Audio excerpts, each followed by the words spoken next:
네, 여러분 안녕하십니까? 통일연구원 리서치 페스티벌 대국민 성과보고 마지막 세션입니다. 저는 이 세션 사회를 맡은 평화연구실장 서보혁입니다. 반갑습니다.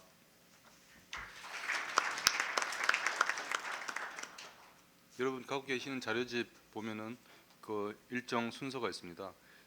발표 주제가 8개입니다. 그래서 중간에 잠깐 쉬기는 하겠는데요. 쭉 이어서 진행하겠습니다. 저희 평화연구실은 말 그대로 평화 정착을 위한 연구를 하고 있고 한반도를 둘러싼 주변 국가들의 대외 관계 그리고 북한 핵 문제, 평화 체제 수립 관련 연구들을 하고 있는데 그것과 관련된 부속 연구들이 지금 보시는 바와 같은 연구 과제들로 진행되었습니다. 오늘 그 발표를 간단히 하고 사계 전문가 선생님들의 건설적인 토론을 듣도록 하겠습니다. 먼저 있는 내용을 보시면요, 한반도 평화 체제 관련 쟁점과 이행 방안입니다. 그 자료집 195쪽을 봐주시면 감사하겠습니다. 박조 박사님 먼저. 아니, 이렇게 돼 있죠. 네, 자료집을 봐주시죠. 여기 보시면은 195쪽의 첫 번째 윗부분을 보시면요, 한반도 평화와 남북 협력 종합 연구라고 하는 이 큰 연구 주제가 있고요. 그 안에 그 밑에 저하고 그다음에 박주화 박사님, 조종화 박사님, 홍민 박사님 이 네 개의 연구 주제가 들어 있습니다. 그래서 그렇게 이제 이해를 해 주시면 감사하겠습니다. 이것에 대한 토론이 네 분 전문가 선생님들 발표가 있겠습니다. 그러면은 이 전체 연구 과제를 제가 그냥 실무 책임 심부름을 맡았는데요. 그 중에 세부 과제로서 평화 체제 관련 쟁점과 이행 방안에 대해서 간단하게 보고를 드리겠습니다. 역시 195페이지 밑에 부분인데 목차는 보시는 바와 같이 이 전체 연구 설계는 이렇게 돼 있고 지금 말씀드릴 연구는 196페이지부터 있습니다.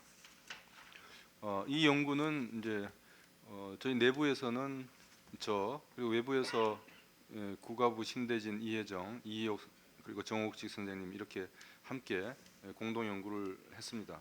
제목에서도 나와 있는 것처럼 평화 체제에 관련된 여러 가지 쟁점, 특히 평화 협정을 체결해 나갈 때 어떤 내용을 담을 거냐, 그리고 평화 체제를 수립해 나갈 때 관련 당사국들이 어떤 입장인지를 알아야 이것에 대한 우리 대처가 가능하기 때문에 여러분 갖고 계신 자료집 197페이지 위에 그림 보시면은 전체 연구의 틀이 그림으로 소개되어 있습니다. 보시면은 관련 국가들의 입장 아까 앞 세션에서 도경호 박사님이 법적인 측면에서 평화협정의 쟁점과 내용을 얘기해 주셨는데 거기에서 이제 얘기되는 대체적인 것은 구체적인 이슈들에 대해서는 뭐 각국 간의 입장 차이가 여전히 뚜렷합니다. 근데 다만 하나 유일하게 하나 평화협정의 당사자가 누구냐라고 했을 때 남북 미중 사자다. 이렇게 물론 그것에 대한 구체적인 국가마다 입장의 차이는 있습니다만은 크게 보아서 이 남북 미중 사자라고 하는 입장 이게 있습니다. 그래서 이들 이 한국은 빼고요. 한국은 맨 나중에 우리가 어떻게 대응해야 될 거냐 이렇게 되기 때문에 뒤로 이제 남겨두고 북한, 미국, 중국이 평화협정 체결에 대한 어떤 입장이 있느냐 그리고 이런 내용들이 그 밑에 그림 보시면은 쟁점들이 많이 있습니다. 지금 여러분 육상에서는 남북 경계선이 있는데 해상에서는 지금 되어 있지 않죠.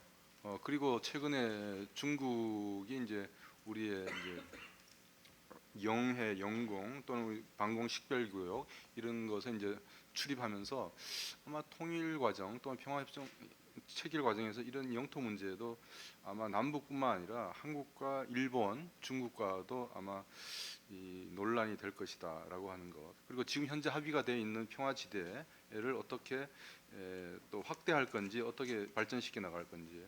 그리고 지금 미국의 북한의 가장 큰 입장인 그 안전 보장의 문제를 어떻게 비핵화 평화 체제 협상과 연계할 건지의 문제, 그리고 비핵화 문제 당면한 최대 과제이고요.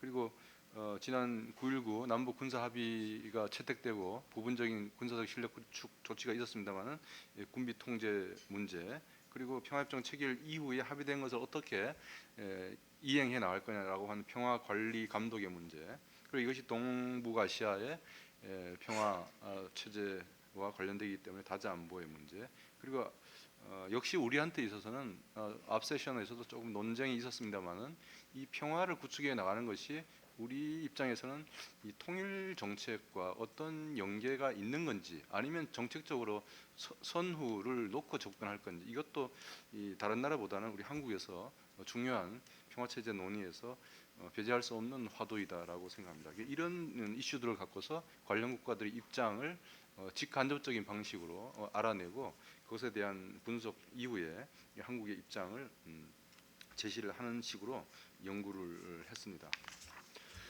그래서 그 다음 페이지 198페이지 보시면은 이 주요 평화협정 체결 관련 이슈들에 대해서 북한, 미국, 중국의 입장을 역시 도식화하는 단순화의 장점이 있는 반면에 그것에 또 그 부정적인 면이 있습니다. 이게 전부는 아닌데 이렇게 이제 요약할 수 있다는 것입니다. 참고해 주시고요. 그래서 그런 논의를 하면서 최근에 진행되고 있는 남북 군사 합의의 이행, 또 지금 현재 중단되어 있죠. 그리고 아까 말씀드렸던 해상 경계선 문제, 뭐 이런 것들도 있습니다. 그래서 전체적으로 내용을 다 지금 말씀드릴 수는 없는데 그 200페이지에 보시면은, 그럼 이런 상황에서 우리가 이제 평화 체제라고 할 때 어떤 절차나 단계를 밟으면서 최종적으로 이걸 해 나갈 거냐 할 때 200페이지 위에 보시면은 비핵화, 평화 체제, 남북 관계, 군비 통제, 통일 과정, 이런 주요 이슈들을 고려했을 때 크게 이제 뭐 세 단계로 저희들이 잠정적으로 제안을 해보고 있습니다. 근데 이걸 또 요약하라 그러면은 2단계로 줄일 수도 있습니다. 왜냐하면은 비핵화를 중심으로 놓고 보시면은 2단계는 사실 1단계와 2단계를 연결해주는 역할 정도이거든요. 그래서 이런 것들을 저희들이 연구를 했는데 앞으로 이 주제를 계속 해 나갈 때 있어서 역시 오전에 또 그 얘기 있었습니다. 앞서서 이 비핵 평화 프로세스, 현재는 평화 체제 수립의 초기 단계로 할 수 있죠. 비핵 평화 프로세스가 가동이 되어야 되니까요. 그러나 이 문제에 있어서 한국이 물론 어려움이 있습니다만 보다 적극적이고 주체적인 자세가 필요하다는 것, 그리고 비핵 평화 프로세스가 역시 남북 관계 발전과 선순환되지 않으면은 뭐 한 10년 전인가요? 그 당시 임동원 장관님이 2007년입니다.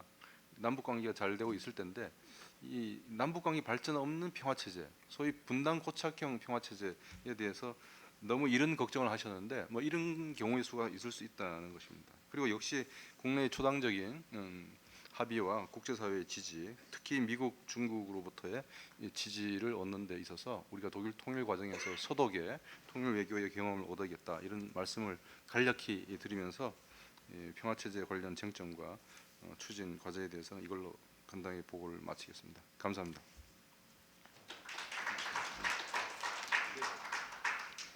제가 PPT 이거 사용을 잘 못해서 여러분 좀 불편해졌으면 양해를 바랍니다. 그 다음에 우리 평화의식에 대해서 국내의 가장 선도적인 연구를 하고 계시는 박주화 박사님이 2019 한국인의 평화의식 발표를 해 주시겠습니다. 그러면 이제 지금부터는 시간을 정확히 재도록 하겠습니다. 발표 토론자 평등하게, 우리 사회가 평등, 너무 이렇게 차별이 심한데요. 다 똑같이 6분으로 제가 진행하도록 하겠습니다. 부탁드리겠습니다. 네, 안녕하십니까. 통일연구원 통일정책실 박주화입니다. 제가 올해 진행한 과제는 평화인식과 평화교육의 간극과 함의, 특히 저는 그 평화의식 쪽에 관심을 가지고 연구를 진행했습니다. 그래서 국내 연구자 3명, 그리고 이스라엘 팔레스타인 갈등을 연구하고 있는 하플랭 교수, 그리고 최근에 페이크 뉴스로 이제 사이언스에 발표를 하고 정치 행동 쪽에 관심을 가지고 있는 스티븐 슬로만 교수랑 같이 연구를 했습니다. 연구 배경은 이렇습니다. 그 1977년에 이집트의 그 사다트 총리가 당시 굉장히 갈등을 겪고 있는 그 이스라엘 국회를 방문해서 연설을 했습니다. 그래서 이스라엘이 잘못됐다. 그래서 호랑이 굴에 들어가서 정말 전쟁하자는 얘기냐라는 정도로 심각한 이야기를 했지만 그럼에도 그걸 바탕으로 해서 캠프 데이비드 협정이 이루어졌죠. 개인적으로는 문재인 대통령께서 작년에 능라도 격리장에서 15만 명 앞에서 비핵화를 얘기한 것에 비할 수는 없지만 굉장히 의미 있는 연설이었습니다. 그 중에 하나가 이런 얘기를 했습니다. 이스라엘과 이집트, 아랍 국가는 굉장히 많은 갈등이 있었는데 본인이 볼 때는 그거의 70% 정도는 상호의 오해, 불신, 적대감 이런 심리적인 문제였다는 겁니다. 그래서 이러한 문제를 풀어야 결과적으로는 이집트와 아랍의 평화가 이루어질 것이다.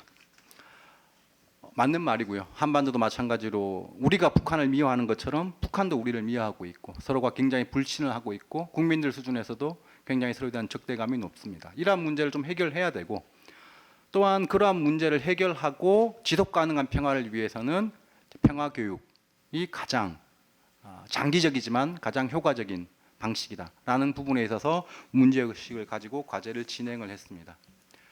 그래서 과제는 크게 두 파트로 이루어져 있습니다. 이제 제가 중점적으로 하고 있는 평화 인식 파트, 그리고 또 하나는 방금 얘기했던 이제 미래 평화 교육의 파트, 두 파트로 나눠져서 제가 평화 인식 부분, 평화 교육 부분은 조정아 박사님께서 해주시고 이제 곧 발표를 하실 예정입니다. 그래서 제가 이제 그 설문을 통해서 연구를 진행했습니다. 그래서 한반도의 현재 그리고 과거를 알아보기 위해서 좀 이론적인 틀은 고착화된 갈등 이론을 바탕으로 설문을 구성을 했고, 이제 평화인식의 미래, 한반도의 미래에 대해서는 이제 앞 세션에서 얘기했던 화해 이론을 바탕으로 설문지를 구성을 했습니다. 그리고 거기와 더불어서 이제 한국 사회 가치관, 그리고 사회관, 그리고 통일, 그리고 올림픽 뭐 이런 태도들을 중심으로 설문 한 240문항 정도 구성을 해서 연구를 진행을 했습니다. 제가 그 유수의 연구자들의 연구 결과를 모두 다 요약을 하기에는 제 능력이 없어서 그냥 이 연구의 핵심적인 이야기를 할 수 있는 결과 하나만 제가 말씀을 드리려고 합니다. 혹시 여러분 얼죽아가 무슨 뜻인 줄 아십니까? 얼어 죽어도 아이스 커피. 아닙니다. 아이스 아메리카노. 예. 동년배라는 뜻 아십니까? 동년배. 만약 나이가 같다라는 생각을 하시면 젊은 세대는 아닙니다. 나이 많은 사람이 나이 어린 척하면서 채팅하는 사람들, 이야기하는 사람들, 이런 사람들을 동년배라고 이야기를 한답니다. 그러니까 이게 무슨 뜻이냐라는 걸 아는 것과 모르는 것은, 동년배가 무슨 뜻인지를 아는 사람들이 이야기하는 것과 동년배를 모르고 그 나이가 같은 사람하고 이야기하는 사람 대화가 안 되는 거죠. 마찬가지로 평화가 무엇입니까? 라는 질문에 대해서 여러분이 어떤 생각을 하고 있는지, 국민들이 어떤 생각을 하고 있는지가 서로 커뮤니케이션을 하고 그 사람들이 왜 그런 생각을 했고, 그래서 우리 사회에 어떤 모습을 보여주고, 그리고 우리 사회가 어떻게 나아가야 될지 이런 것들을 알 수 있다는 겁니다. 그래서 보시면 작년에는 비둘기가 1등이었는데요. 올해는 통일이 가장 많았습니다. 그리고 비둘기가 두 번째 정도였던 것 같습니다. 근데 이 비둘기가, 평화를 비둘기로 생각하는 게 과연 어떤 의미일까? 이런 걸 좀 얘기를 해볼까 합니다. 보시면 통일, 평화라는 단어를 듣고 통일이라고 얘기했던 사람들은 20, 30, 40대가 오히려 60대보다 더 높습니다. 그건 1순위도 그렇고 단어 세 개를 다 합쳐도 그렇고요. 근데 비둘기 혹은 상징으로 평화를 이야기하는 사람들은 기본적으로 20대, 30대, 40대가 50대, 60대도 높습니다. 저는 세대론을 이야기하는 게 아니라 이게 이론의 예측입니다. 장기화된 갈등 속에서, 분단이라는 갈등 속에서, 오래 지속된 갈등 속에서 새롭게 태어난 사람들은, 그 속에서 태어난 사람들은 평화를 그냥 유토피아적이고 잘 모르겠고 그냥 정말 노아의 방주에 나온 비둘기처럼 아무 생각 없이 생각을 한다는 겁니다. 당연히 20대, 30대, 40대가 분단 속에서 태어난 세대이고 그 사람들의 평화라는 생각이 보다 추상적일 수밖에 없습니다. 그것은 그들의 잘못이 아닙니다. 그리고 60대도 제가 뭐 시간 있으면 더 많이 보여줬지만 저렇게 해서 되게 긍정적이라고 얘기할 수는 없습니다. 보시면 결과가 굉장히 복잡하고 왜 이런 생각을 하시지라는 생각도 많이 듭니다. 아무튼 여기서 말씀드리는 거는 분단 속에서 자라난 세대들을 우리 사회가 점점 평화에 대해서 평화를 이야기하고 있지만 그 평화가 무엇인지에 대해서는 잘 모르고 있다는 거죠. 과연 그것만 이제 이런 얘기들만 할 수 있겠느냐. 그래서 평화를 상징으로 생각하는 사람과 평화를 그나마 통일로 생각하고 있는 사람들의 생각이 다를까 한번 살펴봤습니다. 그랬더니 좀 다른 것 같습니다. 평화를 통일로 생각하는 사람들은 기본적으로 정체감이 높고요. 또 남한 정체감도 높습니다. 그리고 북한 주민과 같은 민족이다. 그러니까 민족 정체감은 나는 한민족이야라는 생각이고요. 북한 주민 정체감은 북한 사람과 내가 같은 동류의 집단이다라고 생각하는 겁니다. 약간 다르게 측정을 했습니다. 그리고 평화에 대한 태도도 통일로 생각하는 게 훨씬 더 높습니다. 그리고 협력을 통해서 평화를 갖자는 것도 통일로 생각하는 사람이 더 높고요. 그런데 분단에 대한 우리 자신에 대한 생각에는 큰 차이가 없습니다. 그만큼 분단의 영향력이 강한 겁니다. 그리고 단일 국가 지향성 뭐 이런 것들도 보면 북한에 대해서 용서도 하려고 그러고 북한에 대해서 좀 새로운 정보를 알려고 그런다는 거죠. 그러니까 평화를 구체적으로 생각하는 사람과 평화를 정말 추상적으로 생각하는 사람과는 생각의 깊이와 실제적인 구체적인 태도도 다르다는 겁니다. 이제 결론을 내리면 그래서 뭘 할 거냐. 자꾸 미래만 이야기하지 말고 항상 우리의 얘기는 남북관계가 좋아지면입니다. 남북관계가 30년 동안 40년 동안 지금 뭘 할 건지에 대한 얘기가 아니라 남북관계가 좋아지면 뭘 할 거냐. 비핵화 협상이 타결되면 뭐 할 거냐. 이런 얘기를 하고 있습니다. 그러면서 점점 현재 우리의 모습은 잊고 있는 것 같다라는 거죠. 그러니까 이제 우리의 질문은 남북관계가 좋아지면 뭘 할 거냐가 아니라 남북관계를 좋아지게 하려면 뭘 할 거냐. 그리고 그 시작은 정말 우리가 평화를 어떻게 생각하고 있느냐와 같은 현실적이고 현재에 대한 질문에서부터 시작해야 되지 않을까. 이게 제 결론인 것 같습니다. 이상입니다. 박주호 박사님, 성찰적인 평화론이 미래지향적인 평화를 만들 수 있다. 그런 메시지를 주셔서 너무 감사합니다. 박주호 박사님과 함께 평화인식과 평화교육의 간극과 함의라고 하는 연구를 조정호 박사님께서 해주셨는데 평화교육과 통일교육의 접점을 중심으로 발표해 주시겠습니다. 안녕하십니까. 통일연구원의 조정아입니다. 저는 앞서 말씀하신 박주호 박사님 과제 중에 한 부분으로 평화교육의 실태와 쟁점들에 대해서 알아보았습니다. 그런데 이제 평화교육하면은 굉장히 그 범위가 넓은, 그러니까 개인에서부터 뭐 우주적 수준까지를 다루는 문제인데 이 연구 과제에서는 통일교육과의 접점을 중심으로 살펴보았습니다. 뭐 그 이유는 이제 다들 아시겠지만 한반도에서의 평화의 문제라고 하는 것이 분단의 문제 또 분단 해소의 문제와 결코 떼어서 생각할 수 없기 때문에 모두를 다루기보다는 그 통일 문제와의 어떤 관계를 중심으로 좀 살펴보았습니다. 시간이 짧아서 전반적으로 어떤 연구들이 담겨 있는지와 중요한 어떤 그 쟁점과 정책 방안 중심으로 말씀드리도록 하겠습니다. 이 연구에서는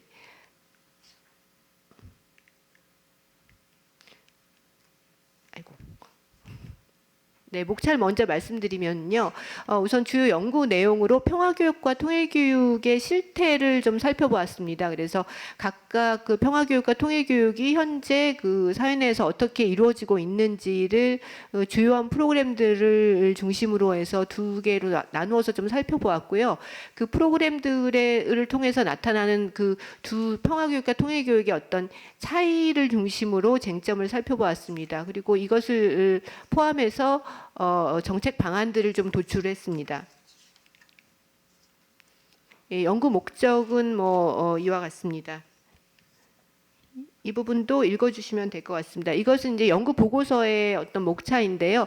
연구 보고서에서는 아까 말씀드렸듯이 그 프로그램 평화교육하고 통일교육의 프로그램 실태와 특징들 그리고 방향성과 쟁점을 좀 다루었고요. 제일 앞부분에 이제 평화교육이 어떻게 진행되었는지를 평화교육의 역사를 좀 세 단계로 나누어서 살펴보았습니다.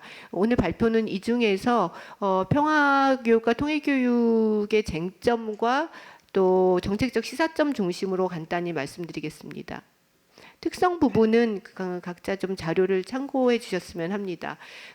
제가 그 각각의 프로그램들을 좀 살펴본 결과 평화교육과 통일교육이 상당히 만나는 지점과 또 겹치는 부분들이 상당히 많다라는 것을 발견했습니다. 그럼에도 불구하고 한 4가지 정도의 측면에서 상당히 큰 차이점 내지는 좀 의견의 차이들을 좁혀 나가야 될 부분이 있다라는 생각을 했습니다. 그것은 이제 다음에 4가지인데요. 첫 번째는 그 평화교육의 관점에서 통일교육의 관점에서는 한반도의 평화라는 것이 통일을 경유하지 않고는 완성되지 못한다라고 보는 경향이 많습니다. 그에 비해서 이제 평화교육 관점에서는 반드시 어떤 분단을 탈피한다 또는 한반도의 평화를 가져온다는 것이 통일과의 동의어는 아니다라고 이야기를 하면서 오히려 이제 통일교육이 갖고 있는 통일지상주의적 어떤 교육의 문제점들을 지적을 합니다. 두 번째는 이것과 연결되어 있는 것으로 교육을 하는 데 있어서 통일의 당위성을 전제하고 하느냐 또는 그렇지 않고 열린 결론을 열어놓고 하느냐의 차이입니다.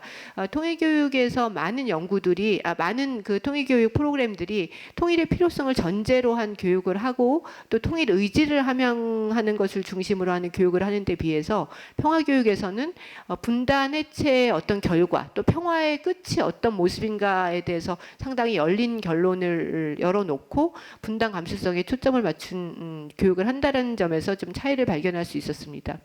세 번째는 이제 안보의 문제 또는 적극적 평화의 문제를 대하는 관점입니다. 평화 교육이 전반적으로 어떤 적극적 평화와 관련된 주제들, 예를 들면 군사주의라든지 가부장제라든지 이런 문제들에 대해서 비판적인 어떤 관점을 가지고 접근을 하면서 군사주의나 안보 중심주의를 비판하는 데 비해서 통일교육, 특히 관주도의 통일교육에서는 이제 건전한 안보 의식을 강조하는 것을 이제 발견할 수 있었습니다. 마지막 어떤 쟁점이 되는 것은 학습자 중심의 교육 방법인데요. 평화교육과 통일교육이 다 학습자 중심의 교육 방법을 이야기를 하고 있지만 그 속에서 어떤 교육의 주도권을 학습자에게 온전하게 돌려주는가, 그렇지 않으면 올바른 지식과 관점이라고 하는 것을 미리 이제 정해놓고 그것을 전달하고 계몽하는 데 초점을 맞추는가 하는 점에서 평화교육과 통일교육 간의 약간의 차이를 발견할 수 있었습니다. 그래서 이런 어떤 쟁점과 차이점에 기반해서 4가지 정도의 좀 향후 평화교육과 통일교육이 좀 접근을 해야 된다 또는 평화점 통일교육이라는 어떤 이 시대의 새로운 통일교육의 방향성을 설정하는 데 있어서 좀 필요한 어떤 정책적 방안을 4가지 정도로 생각을 해보았습니다. 첫 번째는 교육의 방향성 정립과 사회적 논의입니다. 그래서 평화교육이나 통일교육이나 간에 하여튼 다양한 쟁점들이 있고 이 방향성에 관한 여러 논의들이 있는데 그 부분들을 좀 쟁점을 적극적으로 드러내는 공론화 작업들을 통해서 최소한의 사회적 합의를 좀 도출해야 될 필요가 있다라는 생각입니다. 두 번째는 교육의 내용 체계가 지금은 이제 내용들을 전달하는 것을 중심으로 또는 의지를 함양하는 교육을 중심으로 진행이 되고 있는데 그것을 역량 중심의 교육 체계로 좀 개편을 해야 한다라는 의견이고요. 세 번째는 민간 영역의 자율성을 확대하고 거버넌스 체제를 좀 구축을 해야 하겠다라는 것입니다. 네 번째는 그 시대적 과제나 또는 평화의 지향성을 반영해서 통일교육 관계 법령을 정비할 필요가 있다라는 결론을 내렸는데요. 예를 들면 현재 통일교육 지원법이 시행이 되고 있는데 2조, 3조, 11조 등에 보면 통일교육의 개념을 굉장히 좁게 규정을 하고 있어서 이것이 이제 평화의 가치나 또는 다문화 사회라의 변화 또 아까 앞서서 발표하신 어떤 청년층의 다른 어떤 가치관의 변화를와 충돌할 가능성들이 있습니다. 그래서 이게 제정된 시기부터 상당한 시간이 지났기 때문에 이러한 그 문제의 소지가 있는 부분들을 좀 개정하는 작업들이 필요하지 않나 이런 생각을 합니다. 네, 이상입니다. 조정호 박사님 감사합니다. 계속 저희들이 고민하고 있는 평화교육과 통일교육의 융합에 대한 깊은 고민이 담겨 있었다고 생각합니다. 다음은 홍민 북한연구실장이 발표할 북한 실태 연구입니다. 도시경제라고 하는 개념으로 네트워크와 로지스틱스를 발표해 주시겠습니다. 부탁드립니다. 예, 소개받은 홍민입니다. 오늘 회의 이 자체가 리서치 페스티벌이라서 페스티벌 그 자체로 좀 약간 성과를 조금 뭐랄까요 흥겹게 좀 전달하는 그런 자리였으면 한데 좀 약간 엄숙하네요. 근데 어떻든 제가 그 발표할 내용은 그 사회자가 소개해 주신 것처럼 북한 시태 연구입니다. 그래서 평화 연구를 하고 있는 이 전체 총괄 속에서 왜 북한 시태 연구가 들어가 있냐, 이걸 잠깐 설명을 좀 드려야 될 것 같은데, 애초 기획 단계에서 북한 실태를 모르고 과연 어떻게 평화 프로세스 이것을 구성할 수 있겠는가라는 취지가 기본적으로 담겨 있습니다. 상당 부분 이 전체 내용에서는 약간 실태가 약간 기초적 연구 형태로 좀 들어간다라는 걸 좀 이해를 해주셔야 될 것 같고요. 저희 뭐 같이 공동 연구진 같이 구성하신 분들은 대체적으로 이런 로지스트, 그다음에 네트워크와 관련해서 상당 부분 일가견이 있으신 분들과 같이 연구를 진행했습니다.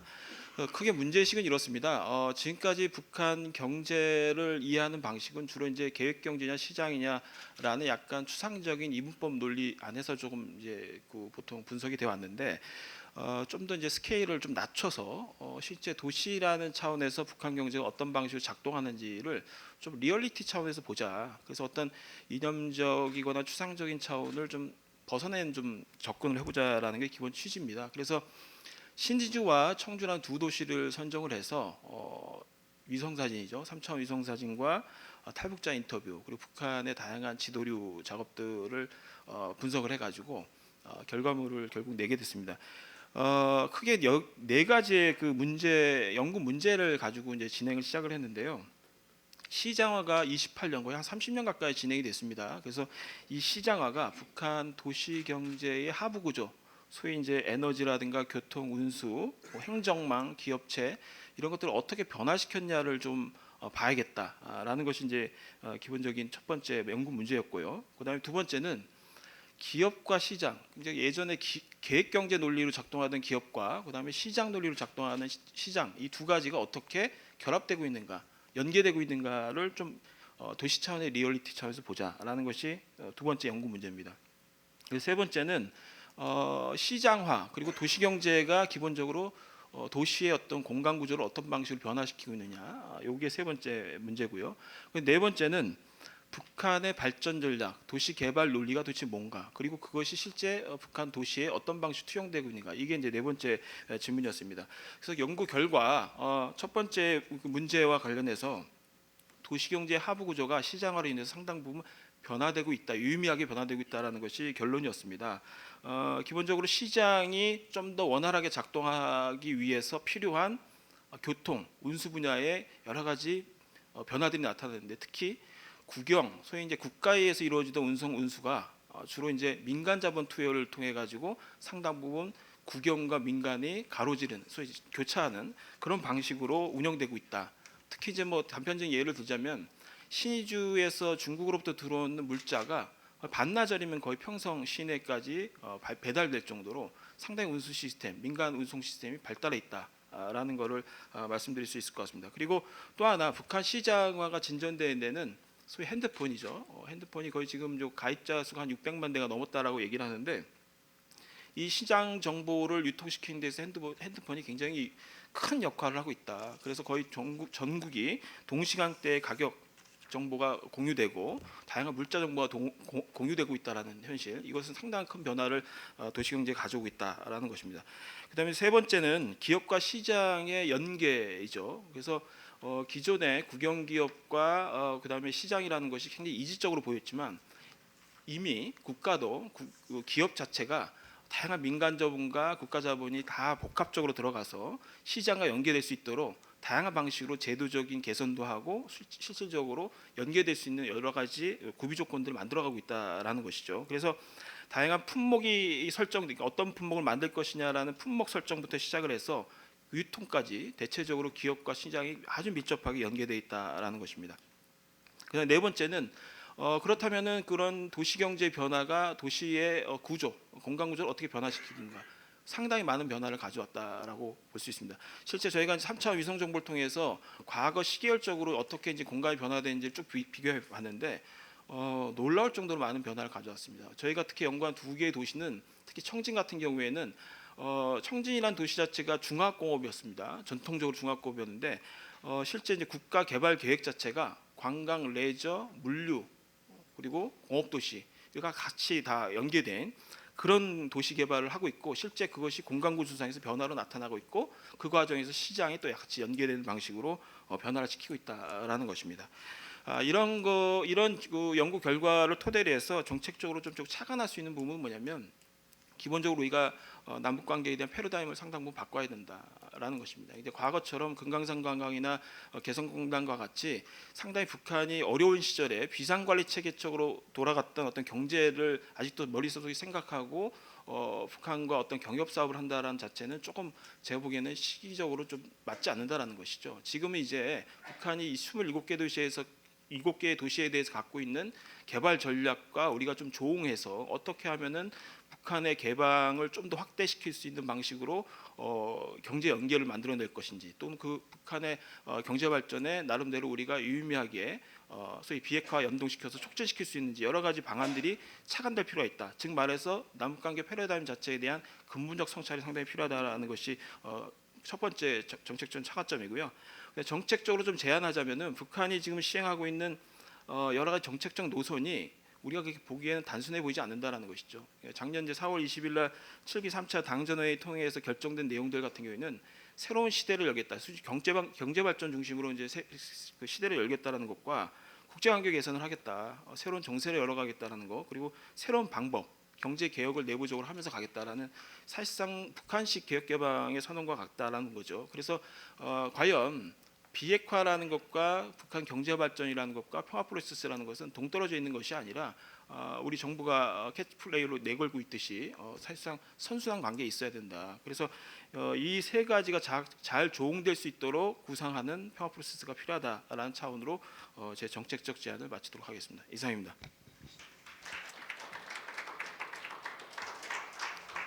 네, 홍민 박사님 감사합니다. 도시경제 저는 한국에 요즘 뭐 공유경제 이러면서 들어봤는데요. 이 북한에서도 주민과 정부 그리고 주황과 지방이 만나는 도시경제에 주목하는 게 아주 인상적입니다. 이 발표는 그 조금 이따 계속될 정은희 박사님, 김석진 박사님 발표와 묶어져서 평화경제에 대한 시사점으로 이어질 수 있겠습니다. 그러면은 저를 포함해서 네 분의 발표에 대해서 각 주제별로 국내 최고의 전문가 네 분을 저희들이 어렵게 모셨습니다. 조남훈 박사님 국방연구원 책임연구위원으로 계시는데 아무튼 제가 발표를 했는데요. 제 발표에 대해서 건설적인 토론을 부탁드리겠습니다. 근데 시간이 아까 6분 드린다고 했는데 지금 사정상 이 옆에 있는 분들이 조금 해서 5분 부탁드리겠습니다. 네. 저는 발표자께서 건설적인 거를 하라고 그러면 압력 같아요. 좋은 얘기만 하라는 소리 같은데. 그렇지 않습니다. 네. 저는 이 과제를 보고 참 필요한 과제다라고 생각이 되고요. 앞으로 보니까는 4년 차 그러니까 4년 동안 하는 연구더라고요. 그래서 올해 2년 차 연구 같던데 몇 가지 이러한 것들이 향후 연구에서 좀 고려됐으면 좋겠다 하는 걸 중심으로 말씀드리고 싶습니다. 첫째는 여기 보면은 주요 연구 내용 중에서 평화체제 추진 로드맵이 나와 있습니다. 사실 이것만 완전히 된다 그러면 북한과 미국 사이에서 굉장히 좋은 결과를 얻을 수 있겠죠. 근데 사실은 이게 이렇게 연구팀에서 적시를 했듯이 이렇게 두부 자르듯이 자르기는 참 힘든 것이죠. 그러니까 기존의 양쪽의 안을 갖고 있어야 되고 그것들 바탕으로 미국과 북한이 협상을 해서 그걸 진행해야 된다. 그래서 그런 것들이 좀 고려가 됐으면 좋겠다는 생각이 듭니다. 첫 번째로 고려될 사항은 각 단계별에 있어서 등가성입니다. 등가성이 뭔가 하면은 비핵화에 관한 뭔가를 북한이 주면은 그거에 대해서 미국은 상응 조치를 줘야 되는 거죠. 그것들이 차이가 많이 난다면은 사실 협상이 제대로 진행될 수가 없는 거죠. 그래서 이 로드맵을 향후에 이제 다시 이제 고려하고 그러실 텐데 이 등가성이 좀 반영이 됐으면 좋겠다. 제가 왜 이런 얘기를 하냐면은 지금 1단계에서 사실은 알파는 빠져 있지만 영변 폐기에 대한 것들이 1단계 조건으로서 비핵화 조치로서 나와 있거든요. 근데 기본적으로 북한은 아시다시피 종전선언이나 평화협정도 관심을 많이 기울이지만 무엇보다도 대북 제재에 대한 잠정 유예라든지 또 하노이에서는 5분야의 대북 제재 해제를 요구를 했죠. 그런데 우리 서 박사님 조에는 대북 제재의 민생 관련 부분이 2단계에 들어가 있습니다. 그럼 이게 사실 등가적인 대안이 될 수 있냐 뭐 이런 의문이 됩니다. 그래서 민생 분야 대북 제재 완화라든지 금강산 관광객들이 1단계로 가는 게 맞다고 생각하고요. 그다음 두 번째인데 지금 IMF에 대한 가입, 그러니까 국제기구에 대한 금융기구에 대한 가입 문제가 들어가 있습니다. 이 문제는 사실은 생각보다 복잡합니다. 국제기구에 가입을 해야지 사실은 미국이라든지 이런 개인 투자자들이 북한에 투자를 하게 되거든요. 근데 현재 대북 제재에 의해서 국제금융기구는 북한에 가입을 막고 있죠. 그러면은 대북 제재가 풀린 다음부터 시작을 하면 사실은 그 레그가 굉장히 오래돼서 사실 효율성이 굉장히 떨어지게 된다. 그래서 사전에 가입 신청과 함께 미리 대북 제재 이전에 협의를 해놓고 대북 제재와 함께 바로 가입할 수 있는 이런 방식을 추진하는 게 필요한데 다행히도 역사적으로 러시아가 그런 식으로 참석을 했었죠. 그럼 세 번째로 제가 말씀드릴 거는 굉장히 저는 요새 많이 얘기를 하는데 접경 지역과 그 인근을 통해서 통일 경제시를 하나 만들었으면 좋겠다. 그럼 이제 개성공단 같은 게 아니고 서로 간의 생산 요소를 결합을 해서 통일 경제시를 만드는데 여기에서 산업 시설도 하고 다른 바깥으로 관광에도 오픈을 하고 더 나아가서 행정적인 단일 행정 체제를 이루고 해서 그것들을 통일을 위한 리트머스 시험지로 쓸 수 있는 그런 것들을 했으면 좋겠다는 생각이 듭니다. 그다음에 좀 더 고려를 한다면은 이제 동부아시아에서 다자기구화를 해서 INF를 포함해서 비핵화에 관한 문제들을 좀 해결을 했으면 좋겠고요. 그다음에 이제 현재 조금 안타까운 게 이 전 세계적 추세가 유럽에서도 콜렉티브 시큐리티가 이제 없어지면서 기본적으로 러시아가 다시 위협으로 다시 등장하고 있고 또 핵화에 대한 러시아 신경을 많이 쓰고 미국도 그렇거든요. 그래서 이게 전 세계적인 좀 트렌드랑은 조금 어긋나는 거 있어서 우리가 좀 더 열심히 노력을 해야 됐다고 생각합니다. 예, 이상입니다. 네, 부탁드린 대로 건설적인 토론을 해주셔서 감사합니다. 많이 반영하도록 저희 공동연구진과 토론을 더 깊이 하겠습니다. 감사합니다. 그 다음에 두 번째 토론인데요. 통일부 통일정책실의 정책협력과장 최병환 과장님 나와주셨습니다. 부탁드리겠습니다. 네, 안녕하십니까. 통일부 정책협력과장입니다. 먼저 이번 평화 인식에 관한 연구에 대해서 정부에서도 굉장히 관심을 많이 가지고 있고요. 그다음에 어려운 과제인데 지금 이제 굉장히 여러 이론적이고 실증적인 부분을 잘 검토를 해주셔서 저희로서도 굉장히 관심 있게 보고 있고 그다음에 앞으로도 여러 좀 준비해야 될 과제들이 많을 것 같습니다. 먼저 이제 남남 갈등이라고 하는 부분은 아시는 것처럼 굉장히 어려운 주제고요. 저희가 이제 국회 답변이나 이런 걸 하면서 가장 어려운 질문 자체가 남남 갈등을 해소하기 위한 통일부의 방안이라고 이렇게 해가지고 질문을 주시면 저희가 어쨌거나 뭐라도 이렇게 해가지고 쓰긴 하는데 굉장히 추상적이고 그다음에 힘든 영역입니다. 실제로 남남 갈등 해소를 위해서 여러 가지 정책적 노력도 있었고 연구도 있었고 했지만 실제 이 부분이 얼만큼 해소가 되고 그다음에 개선이 되었는지에 대해서는 아마 많은 분들이 저 의문점을 가지고 계실 거고요. 근데 지금 지금 연구에서 좀 더 이제 분석적이고 또 문화적이고 종합적인 좀 검토를 해주신 부분은 이런 부분이 좀 더 발전할 수 있는 그런 이제 토대가 되지 않을까 개인적으로 생각을 합니다. 먼저 이제 지금 갈등의 고착화나 이런 부분이 지금 연구자께서 말씀하신 것처럼 개인의 심리적인 평화에 대한 인식에 대한 부분, 그 다음에 사회적인 부분, 그 다음에 또 한 가지는 또 뭐 정책적인 부분에서 여러 가지로 살펴볼 수 있을 것 같고요. 개인적인 부분에서는 연구자께서 말씀하신 것처럼 구체적이고 추상적인 뭐 이런 이제 인식에 따라 가지고 여러 가지 정책적인 부분이나 다른 사건에 대한 인식 차이가 발생한다는 부분 지적을 해주셨고요. 사회적으로도 지금 이런 부분들이 또 다른 사안까지 영향을 미치고 있는 부분들 이런 부분도 연구를 보면서 좀 더 이제 저희도 생각을 하게 됐습니다. 그리고 정책적인 측면에서 저희는 이제 통일 교육이나 통일 정책을 추진하는 입장에서 국민들이 어떻게 하면 이런 이제 정책에 대한 공감대를 좀 확산을 하고 이런 남남 갈등을 좀 더 이제 줄일 수 있을까 이런 부분에 관심을 많이 가지고 있는데요.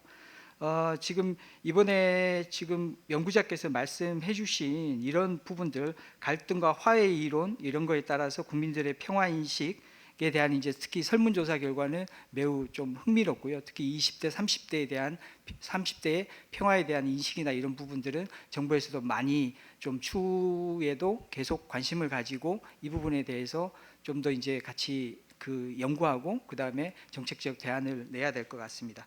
그리고 지금 연구자께서 말씀하신 이제 이중성의 시대를 고려한 국민적 공감대 정책 제안 부분이 이제 저희가 특히 이제 관심 많은데 이 부분에 대해서는 저기 이제 좀 제가 개인적으로 많이 좀 공감이 됐던 부분 중에 하나가 평화에 대한 희망과 갈등에 대한 불안을 모두 다루는 정책이 필요하다는 부분이 저희가 좀 많이 좀 공감을 가지는 부분인데요.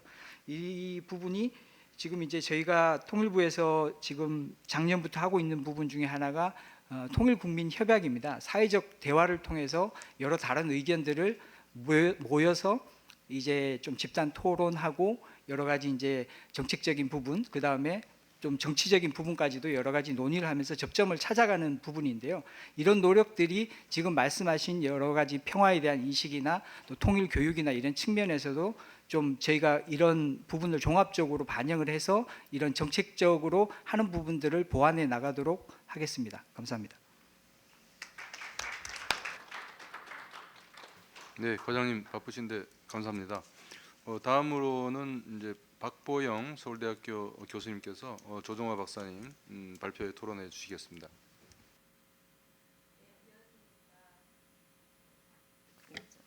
네, 안녕하십니까. 예, 서울대학교의 박보영입니다. 저는 오늘 그 조정화 박사님 이제 과제에 대해서 토론을 하러 왔는데 사실은 이제 박주화 박사님 과제도 재밌고 굉장히 흥미롭게 들었습니다. 그래서 그 통일 교육이 그 지난해부터 사실은 이제 그 전에 통일 안보 교육 중심이다가 그 앞에 평화점이 붙어가지고 평화점 통일 교육이 강조되고 있습니다. 그래서 그 최근 이제 평화점 통일 교육 관련 프로젝트나 아니면 여러 가지 과제를 할 때 흥미로운 현상은 가는 곳마다 그런데 도대체 평화점 통일 교육이란 무엇이냐 이제 이거를 그 다들 정의 내리는 이제 논의를 하고 있습니다. 그래서 그 대부분 과제는 구체적인 거를 산출물을 내야 되는데 항상 이 정의에서부터 시작하는 도돌이표가 이제 발생되고 있는데 조정화 박사님께서 이제 이 연구를 해주셔가지고 굉장히 이제 다른 연구들의 밑바탕이 될 것이라고 생각합니다. 그래서 조정화 박사님께서는 이 연구에서 그 평화점 통일교육을 통일교육의 평화교육적 전환이다라고 정의를 하셨는데 저는 이제 여기에 좀 덧붙여서 그 평화점 통일교육이라는 것이 통일시대를 준비하는 평화 역량을 길러주는 교육이다라는 부분을 좀 덧붙이고 싶습니다. 그리고 저는 이제 기왕의 평화교육의 전공자인데요. 그 평화교육의 관점에서 봤을 때 아까 그 기존의 통일교육과 차이를 말씀하셨는데 사실은 좀 감히 이런 말씀드리고 싶습니다. 그 이제까지 통일교육이 뭔가 하나로 만들어야 된다는 이미지에 굉장히 좀 중심을 두어 오셨다고 생각합니다. 그래서 갈수록 너무 달라지고 있는 남과 북, 그 다음에 너무 달라지기 때문에 결국 뭔가 하나로 통합해야 된다는 그런 생각이 통일교육 속에 면면이 흐르는 관점인데요. 사실은 역설적이게도 이 통일교육에서 통일이라는 말을 빼면 뺄수록 저는 통일교육이 더 잘 될 것이라고 생각을 합니다.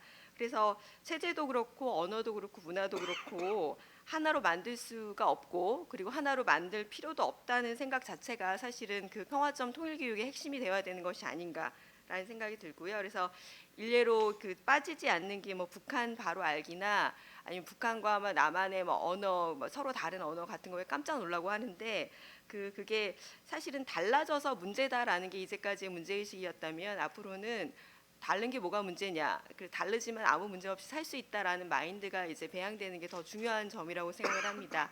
아까 이제 박주하 박사님께서 뭐 얼주가 뭐 이런 얘기하셨는데 우리가 이제 세대 간에도 이렇게 이해하지 못하지만 그렇다고 못 살지는 않지 않습니까? 그러니까 앞으로 이제 남북한 관계에서도 그런 그 다르지만 이제 그것이 뭐가 문제가 되는가라는 마인드로 접근하는 게 굉장히 중요하다고 생각이 되고요. 다만 이제 도량형이라든지 기술적 과학적 용어나 기준 같은 거는 교류가 확대되면서 이제 그 안에서 통일된 기준이 만들어질 수 있다고 생각합니다. 그리고 또 하나는 제가 이제 아들이 둘이 있는데 아이들이 이제 하는 얘기 중에 가슴 아픈 것이 학교에서 제일 재미없는 시간이 통일교육 시간, 그 다음에 두 번째로 재미없는 게 이제 인권 성평등 교육 시간이라고 얘기를 합니다. 그런데 저는 사실 탈분단이라는 건 너무 가슴 설레고 재미있고 상상력이 풍부한 그런 일일 수 있는데 왜 이렇게 안타까운 일이 발생하는가라고 생각을 해봤을 때 열심히 가르치는 게 문제가 아니라 뭘 배울 수 있는가에 역점을 두는 방향으로 교육이 변해야 되는데 그런 것이 이제 바로 역량 기반 교육이라고 생각을 합니다.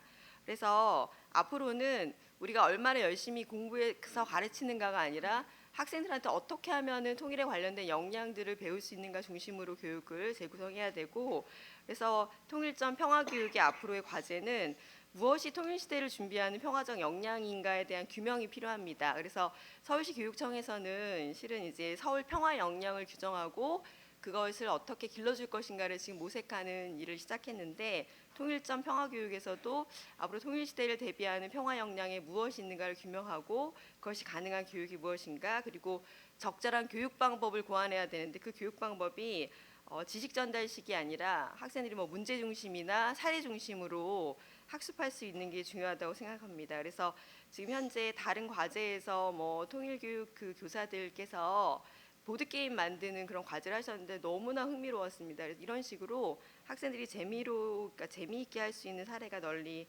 활용되면 좋겠고, 마지막으로는 아까 이제 그 얼주가 뭐 그런 얘기 하셨지만 그 통일교육에 있어서도 이제는 보다 더 그 90년대생들 내지는 2000년대생들을 이해할 수 있는 길을 좀 찾아야 된다고 생각합니다. 그래서 엄격함에서 좀 벗어나서 좀 유쾌하고 그다음에 상상력 넘치고 재미있고 그다음에 좀 선을 넘어서는 그런 교육 방법을 모색해야지만 우리가 이제 그 새로운 세대가 스스로 길을 찾을 수 있다라는 그런 믿음에 근거한 교육이 될 수 있을 거라는 그런 생각을 해볼 수 있었습니다. 네, 전 여기까지 하겠습니다. 감사합니다. 네, 박 교수님 명쾌한 토론 감사합니다. 마지막으로 우리민족 소로돋기 운동의 정책연구위원 김보근 북한경제학 박사님 토론 듣겠습니다. 예, 우리 홍민 박사님 연구 굉장히 흥미롭게 봤습니다. 시장이라는 것이 도시를 바꾼다. 도시 하부 구조를 바꾸고 또 물류를 바꾸고 또 공간 구조까지 바꾸고 결국은 이제 북한의 경제 전략까지도 바꿔낸다. 이렇게 이제 말씀을 하시면서 우리가 기존에 이제 금강산에 갇혀 있는 이런 남북 경협에 대한 편협된 생각을 떨쳐버리지 않으면, 다른 도시를 더 고민하지 않으면 새로운 이제 경협 시대를 열 수도 없을 뿐더러 경협과 경제와 핵 해결과 그다음에 평화 프로세스가 선순환적으로 나가기도 어렵다. 그래서 이런 도시 변화에 대해서 관심을 많이 가져야 된다라는 지적을 해주셨는데요. 저는 이제 전적으로 동감을 하고 이 경제학에서 이제 그 중세에서 자본주의 시대로 넘어갔을 때, 봉건 시대에서 자본주의로 넘어갔을 때의 이론적인 어떤 흐름들이 생각이 나요. 크게 이제 두 가지가 있는데, 하나는 어떻게 자본이 형성됐을까 했을 때 국가 주도의 원거리 무역, 대항을 개척하고 식민지를 개척하고 이런 것들이 굉장히 이제 자본 형성에 중요한 역할을 했다라는 이론이 있고, 하나는 국지적 시정의 이론이라 그래서 시장을 중심으로 사람이 모이고 그 사람이 모여서 지금 얘기한 것처럼 물류를 바꾸고 하부 구조를 바꾸고 이렇게 바꿔낸 것이 자본주의로 되는 커다란 길이었다라는 이제 두 가지 큰 이제 이론적인 갈래가 있습니다. 사실 지금까지 북한 연구학회는 원거리 무역에 치중을 했죠.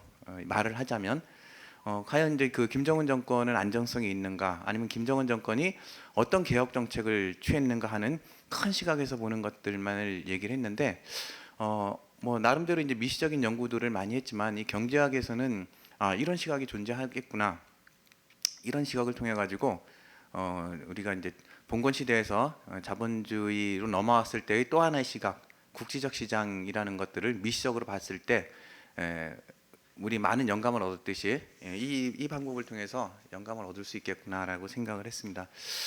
사실 이거는 북한에서 적용하기가 어려워서 그렇지 어느 시대에나 마찬가지로 다 있는 거거든요.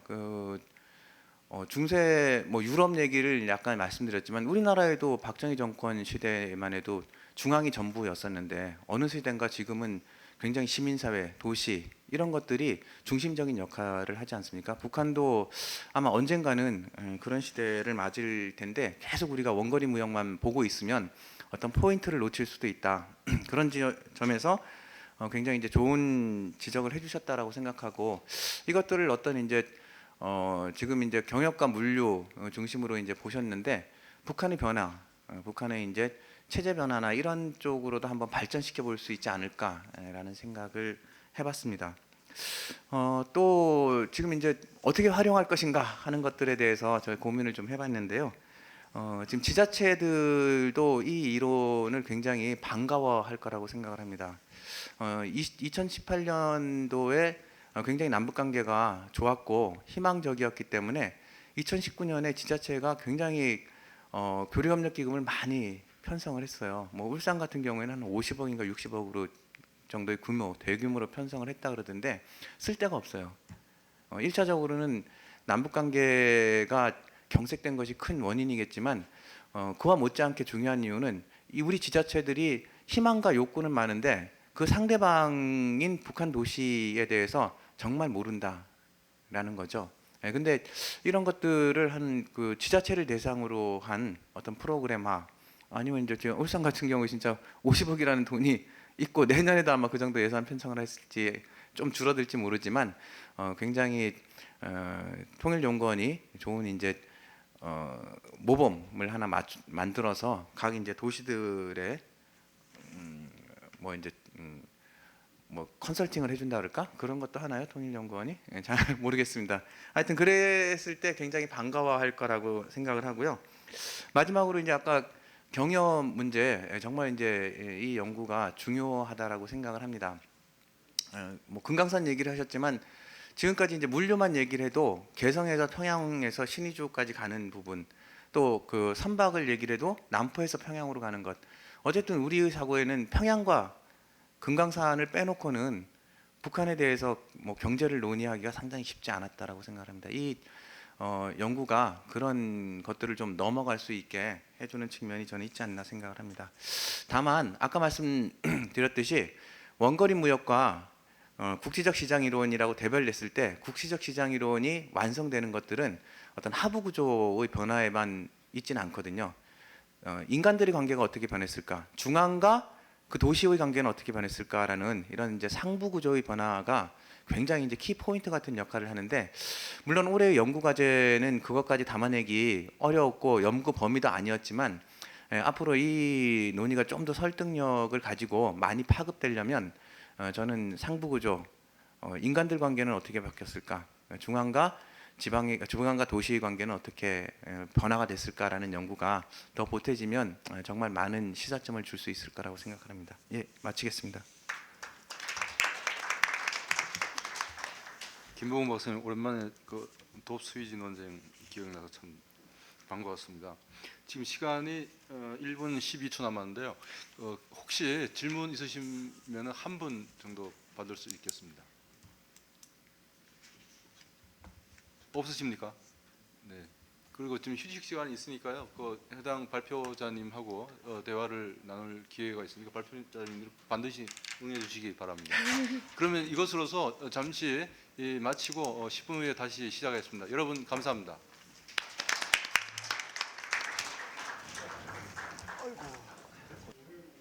네, 그러면은 이어서 분과 세션 3 두 번째 마지막 시작하겠습니다. 자리에 앉아 주시고요. 발표 토론자는 앞으로 나와 주시면 감사하겠습니다. 발표자는 여전히 앞 세션처럼 4명, 토론자도 지정 토론자 4명입니다.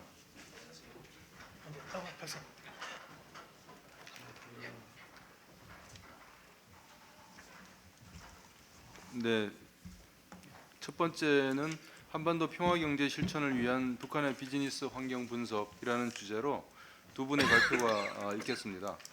북한 도시의 기업 현황과 가동률 결정 요인 분석 정은희 박사님, 그다음에 남북 경협 발전 잠재력과 정책 과제 김석진 박사님부터 발표를 이어가겠습니다.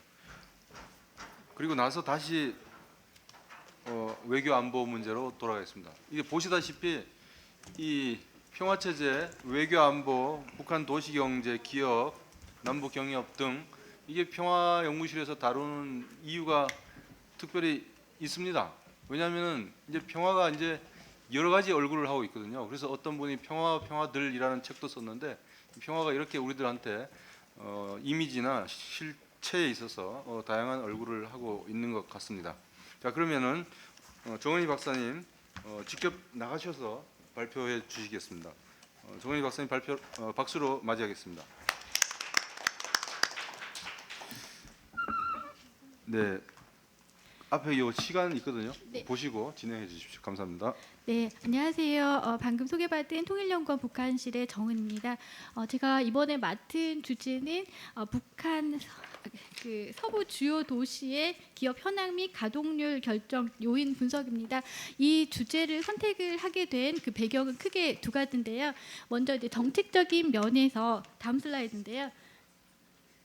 정책적인 면에서 일단은 그 북한의 경제의 굉장히 중심 노선으로 변화를 했고요.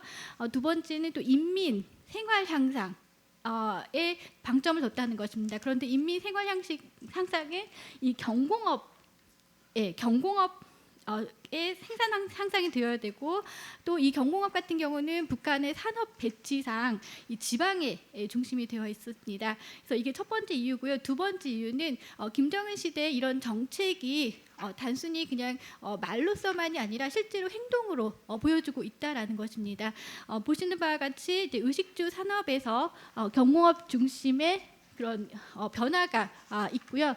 무엇보다도 그냥 단순히 양적인 성장이 아니라 디자인이라든지 그 질이라든지 다양화 이런 부분에서 상당히 변화가 있다라는 것입니다. 사실 이런 변화는 이제 시장적 수요에 맞는 설비의 현대화라는 게 동반이 되어야 되는데 무엇보다도 북한 같은 경우는 우리도 상당히 어려운 기술이었는데 그 정밀기계 산업의 가장 기초라고 할 수 있는 이 CNC 선반 이런 것들이 자국화됐고요. 실제로 그 북한의 무역 통계를 보면은 2005년도부터 북중 간의 무역 적자가 증가했는데 이 적자의 중요성이 뭐냐면 과연 무엇을 북한이 수입을 했는가라고 봤을 때 한국은행에서 제시한 북한의 경제 성장률은 1% 전후로 상당히 낮습니다. 그러나 북한이 중국으로부터 수입한 이 자본재 같은 경우는 굉장히 그 30% 이상의 그런 성장률을 보인 경우도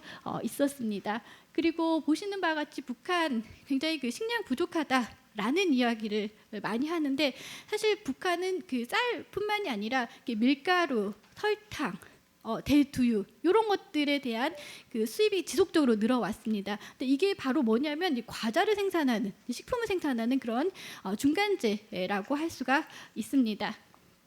따라서 이것이 과연 무엇을 의미하냐라고 봤을 때 사실 북한의 공장 가동률은 90년대에는 20% 30에서 30%다. 굉장히 낮은 가동률 상태라고 했는데 현재 상황에 비추어 본다면 북한의 공장의 가동률은 과거로의 단순히 그 복귀가 아니라 공장 설비의 현대화를 동반한 그런 다른 차원의 가동률 상승이다라는 것을 증명하기 위한 것이 바로 이 연구의 목적입니다. 그것뿐만 아니라 이런 변화를 통해서 과연 북한도 시장적인 방식에 의해서 기업 대 기업, 지방 대 지방 이렇게 민간 차원에서 또 교류가 가능한지를 알아보는 것이 이 연구의 목적이라고 할 수가 있습니다. 따라서 이 연구에서는 그 북한 서부 주요 지역 평성, 순천, 신우주, 남포 이 4개 도시의 303개 기업소에 대해서 공장 가동률을 결정짓는 요인들을 뭐 탈북자 인터뷰 등 다양한 그런 접근법을 통해서 모아봤는데 이게 그래서 그 공장 기업소 가동률이 이렇게 5개 단계의 수준으로 나누어서 살펴보았습니다. 이제 분석 결과 북한 303개 공장 기업소의 가동률이 최상상에 속하는 그게 상당히 많았다라는 것입니다. 40% 정도가 되고요. 중가 잡으면 50%를 훨씬 더 넘어간다는 결론이 되고요. 임금 같은 경우도 보면은 상당히 그 차등하게 지급이 되고 있었고 이걸 5단계로 나눠본 결과 최상상에 속하는 그룹이 한 35% 이상이었고 중까지 합치면 상당히 높았다라는 그런 결론에 도출을 할 수가 있습니다. 그런데 이렇게 공장 가동률이 높은 기업소들의 특징을 보면은 어떤 그 소속별로 어떤 상품을 생산을 하느냐, 또 얼마만큼의 어떤 누구의 투자가 있었느냐 등등의 여러 가지 요소들을 뽑아볼 수가 있는데 보시는 바와 같이 예를 들면은 공장 기업소 가동률이 높은 그 품목별로 살펴보면은 음료, 식료, 담배하고 그 섬유, 의류 이 제품들이 상당히 그 최상상에 속하는 그런 변화들을 볼 수가 있었습니다. 그리고 여기는 뭐 당연히 공장 기업소에 투자가 많을수록 공장 가동률이 높았는데 투자도 다양합니다. 개인, 뭐 그 돈주 혹은 중국 해외 투자, 중앙, 지방 다양한 요소로 나눌 수가 있는데 예를 들면은 이 그 노동신문에 언급된 이런 공장 기업소들을 살펴보면은 이거는 뭐 중앙 집중의 투자라고 할 수가 있는데 상당히 그 가동률과 그 연동이 되는 그런 변화들을 볼 수가 있었습니다. 따라서 303개 기업소에 대해서 북한 가동률을 결정하는 그런 요인들이 무엇인가를 정성적으로 살펴보고 또 이와 함께 그 인과관계, 그러니까 그 얼마만큼 서로 관계가 있는지 정량적으로 한번 살펴보았습니다. 그래서 이 연구에서 얻은 그 시사점은 뭐냐면 이렇게 그 시장 중심의 시장 수요가 높은 공장 기업들을 중심으로 해서 북한 공장 기업소의 가동률이 높았다. 이 점은 무엇을 의미하냐면 북한 기업도 이제는 해외나 국내 시장 수요에 맞춰서 굉장히 민감하게 반응을 하고 있고요. 또 우리 기업들이 진출을 했을 때 가장 골머리를 앓는 것 중에 하나가 생산성에 대한 개념이 없다라고 했는데 이제는 얼마만큼 본인이 생산을 하느냐에 따라서 그 인센티브가 결정이 되기 때문에 노동자들도 이제 생산성에 대한 그런 개념들이 형성이 되고 있다라는 것입니다. 그리고 예전 같으면 투자를 했으면 중앙에서 이렇게 그 뺏어가는 이제 그런 경우가 있었지만 이제는 지배인 관료들의 그런 인식들이 바뀌어서 투자를 보호해서 그것을 지속 가능한 그런 방식들에 대한 개념이 생겨나고 있다라는 것입니다. 그리고 이제 무엇보다도 지방 이런 기업에서 생산을 하면 이것이 물류와 연관이 되기 때문에 예전에는 이제 우리가 북한 기업에 진출해도 그것을 생산하기 위한 중간재 도달이 상당히 어려웠는데 이런 물류 시스템과 연계가 되면서 이제는 북한 자체 내에서도 이런 그 중간재를 조달할 수 있는 그런 부분들이 조금씩 형성이 되어 가고 있다라는 거고 또 예전에는 국가 대 국가였다면 지금은 지방이라든지 기업이라든지 이런 민간 차원에서도 서로 협력할 수 있는 상당히 그 어프로치할 수 있는 그 대상이 다양화됐다라는 것입니다. 따라서 이게 평화 경제와 연계시켜서 살펴본다면 북한도 김정은 시대 이후로 그 시장적 방식에 의해서 또 어떤 기업이라든지 지방이라든지 이런 민간적 차원에서도 그 협력이 가능한 그런 상황들이 형성되어 가고 있다라는 그런 결론에 도출할 수 있고 또 하나는 따라서 그 정책 방안으로서 얘기를 한다면 그 첫 번째는 이제 우리가 그 공장 가동률에 따라서 접근을 달리해야 된다라는 것입니다. 첫 번째는 그 예를 들면은 그 지방에 아주 낙후된 기업들이 있습니다. 이런 기업들이 똑같은 방식에 적용을 해서 접근을 하면 되는 게 아니라 이런 기업들 같은 경우는 수출 가능성도 경쟁력도 낮기 때문에 인도 협력의 수준으로 협력의 방식으로 접근을 해야 된다라는 것입니다. 그리고 또 두 번째는 이제 소비재를 생산하는 그런 지방 기업들이 있는데 또 지방 기업 중에서도 뭐 신우주의 화장품 공장 이런 기업들 같은 경우는 지방에 특화된 굉장히 육성되는 그런 기업이기 때문에 이런 기업들이 지방 차원에서 머물지 말고 좀 더 국제적인 차원에서 팔릴 수 있는 그런 기술들을 우리가 또 지원하는 방향이 있고 또 이제 생산지를 생산하는 그런 기업들 이런 기업들 같은 경우는 여전히 사회주의 그런 시스템에 의해서 작동이 되는 이제 그런 기업들인데 이제 이런 기업들 같은 경우도 상당히 그 어떤 그 지역별로 특화된 그런 분야가 있을 것 같습니다. 이제 이런 기업들 같은 경우는 뭐 포항제철과 뭐 예를 들면 김책제철소 이런 산업별로 지역별로 함께 묶어서 뭐 부품을 조달한다든지 기술 협력한다든지 혹은 서로 공장을 이전한다든지 여러 가지 그런 방식들을 생각을 할 수가 있을 것 같습니다. 예, 여기서 마치도록 하겠습니다. 감사합니다. 정은희 박사님 감사합니다. 예, 지금 계속 연구 축제 이어가겠습니다. 김석진 박사님 부탁하겠습니다. 6분 이내로 부탁하겠습니다.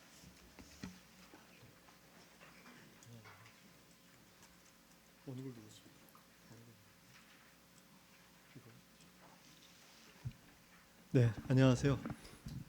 북한 경제와 남북 경협 분야를 연구하고 있는 김석진입니다. 저는 남북 경협의 발전 잠재력과 정책 과제에 대해서 간략하게 말씀을 드리겠습니다.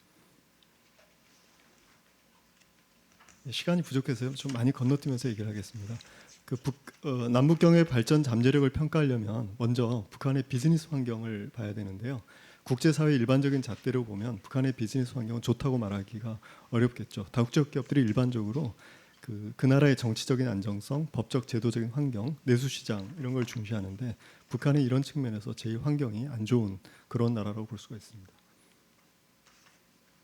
북한이 왜 비즈니스 환경을 제대로 갖춰주지 못하는가 하는 근본적인 딜레마가 있는 것 같습니다. 한편으로는 경협을 열심히 해서 경제적으로 이익을 얻고 싶어 하지만 다른 한편으로는 외부에서 기업들이 들어와서 활동할 때 북한 사회에 미치는 정치적인 영향을 우려하지 않을 수가 없죠. 그래서 그런 부분 때문에 여러 가지 제약과 규제를 가하고 있는 것 같고요.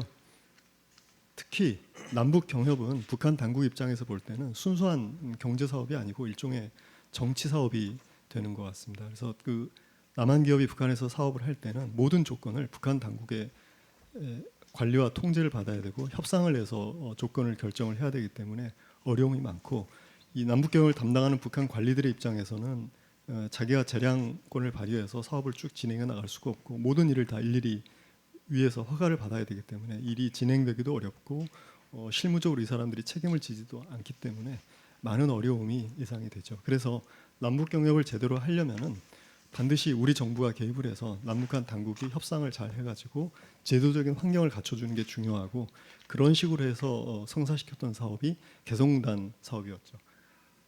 여기서 이제 얻을 수 있는 시사점은 뭐냐면 북한의 아무 지역에서나 비즈니스를 할 수 있는 것은 아니고 우리 정부가 개입해서 환경을 갖춰준 비즈니스 환경을 잘 갖춰준 경제 특구에서 사업을 하는 게 바람직하다 하는 것이고 이 경제 특구였던 개성공단에서도 뭐 충분히 만족스럽지는 않았지만 어느 정도 환경이 갖춰져서 비즈니스가 가능했다라는 것이죠. 부문별로 남북경협 발전 잠재력을 정리를 해보면요. 노동집약 제조업은 발전 전망이 밝은 것 같습니다. 북한의 노동력이 풍부하고 인적 자원이 비슷한 소득 수준의 다른 개발도상국에 비해서 상당히 우수한 편입니다. 두 번째, 자본집약적 또는 기술집약적인 제조업은 초기에는 발전하기 어려울 것 같아요. 많은 분들이 우리 대기업들이 먼저 진출해야 되지 않냐 이렇게 얘기를 하는데 우리 대기업들 또는 자본기술집약 제조업이라는 것은 오늘날의 그 산업은 엄청나게 많은 글로벌 네트워크에 연결돼 있어요. 그래서 단순히 어떤 특정 기업이 개별적으로 북한에 진출하겠다 결정할 수 있는 것이 아니고 그 기업과 연결돼 있는 많은 글로벌 기업들의 영향을 주기 때문에 이 글로벌 레퓨테이션에 큰 영향을 받게 됩니다. 이것 때문에 오히려 더 비즈니스 환경이 훨씬 더 민감하게 되고 그 리스크를 아주 민감하게 생각하기 때문에 초기에는 북한에 진출하기가 어렵지 않나 생각합니다. 지하자원 개발에 대해서 흔히 기대를 많이 하는데 북한에는요 수익성이 높거나 수요가 많은 자원이 없습니다. 석유, 가스, 역청탄 이런 게 그런 자원인데 그런 자원이 없고 북한의 많은 자원, 무연탄이나 철광석, 기타 다른 자원들은 수익성이 아주 낮거나 아니면 수요가 아주 적은 자원이에요. 그래서 북한의 지하자원 개발 전망은 어두울 것 같아요. 흔히 이제 북한의 기술 인력을 활용해서 소프트웨어 개발 같은 사업을 해보면 좋지 않냐 이렇게 얘기를 하는데 소프트웨어 개발 사업 환경을 평가해 보면 북한에는 장점도 있고 단점도 있어서 뭐 아주 좋다라고 말하기도 어렵고 아주 나쁘다라고 말하기도 어려운 상태입니다. 제가 볼 때는 아마 그 북한에 맡기는 과업이 단순하고 분명한 것일 경우에는 괜찮을 것 같은데 창의적이고 혁신적인 작업까지 기대하기는 어렵다고 생각합니다.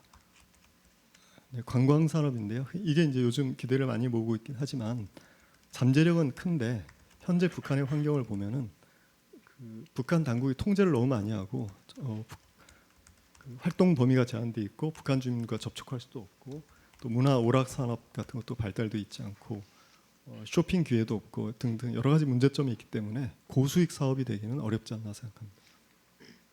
네, 정리를 해보겠습니다. 단기적으로 보면은 남북 경협의 발전 잠재력은 남북 경협이 얼마나 잘 발전할 수 있냐 생각해 보면 단기적으로는 비관적인 것 같아요. 그래서 북한이 비즈니스 환경이 안 좋기 때문에 이 비즈니스 환경을 개선하기까지 꽤 오랜 시간이 걸리지 않을까 생각합니다. 물론 장기적으로는 낙관적으로 생각할 수가 있습니다. 비핵 평화 협상에 성공해서 북한의 제도적인 환경을 개선을 하고 또 우리 정부와 국제사회가 대대적인 지원을 하고 하면 환경이 획기적으로 개선이 돼서 잘 될 수 있을 거라고 생각합니다. 감사합니다. 네, 김석진 박사님 감사합니다. 남북 경협 잠재력을 분야별 또는 시간별로 잘 정리해 주셨습니다. 또 지금부터는 또 외교 안보 분야로 넘어가겠습니다. 여러분 정신이 없으시지 않죠? 네.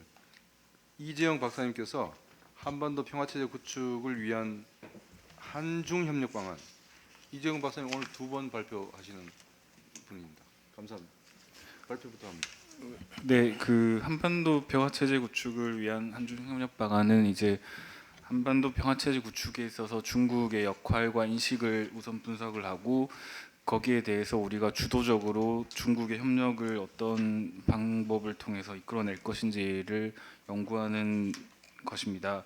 그래서 연구 목적을 보시면 일단은 그 향후 중국이 이제 평화협정의 당사자로서 자국 이익이 반영된 그런 한반도 평화체제 형성 구축을 조율할 것으로 보고 우리가 이에 대해서 어떻게 주도적으로 우리의 국익이 반영되고 우리가 원하는 방향으로 이제 한반도 평화체제를 구축할 수 있을 것인지 그리고 중국의 역할과 그리고 중국의 인식이 우리와 충돌하는 부분은 무엇이고 우리가 이런 부분들을 어떻게 조율해서 우리가 원하는 방식으로 평화체제를 구축할 것인지를 도출하는 것입니다.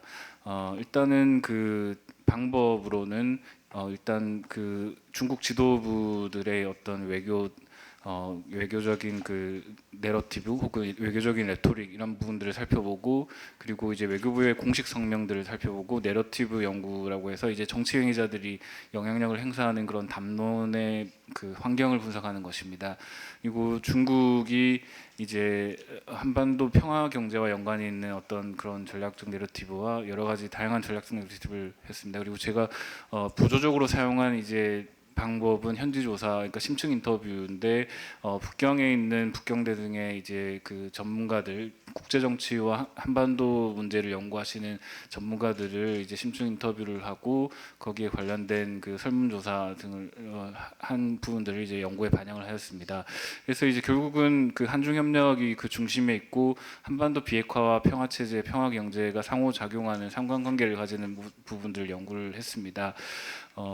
한반도 이제 비핵화 문제는 우선은 이제 한반도 비핵화에 대한 중국의 인식과 역할이 변화가 있었습니다. 우선 1차 북핵 위기 때는 방관자였다가 2차 북핵 위기 때는 중재자 그리고 이제 그 이후에 3차, 4차 북핵 실험 이후에 이제 유엔 결의안의 그 대북 제재 결의안에 그 찬성하면서 참가하면서 이제 적극적인 중재자로 나왔고 그리고 시진핑 시기 때는 한반도 문제의 당사자라는 그런 어떤 그 담론을 통해서 이제 좀 더 그 적극적으로 한반도 문제에 개입하려고 하였습니다.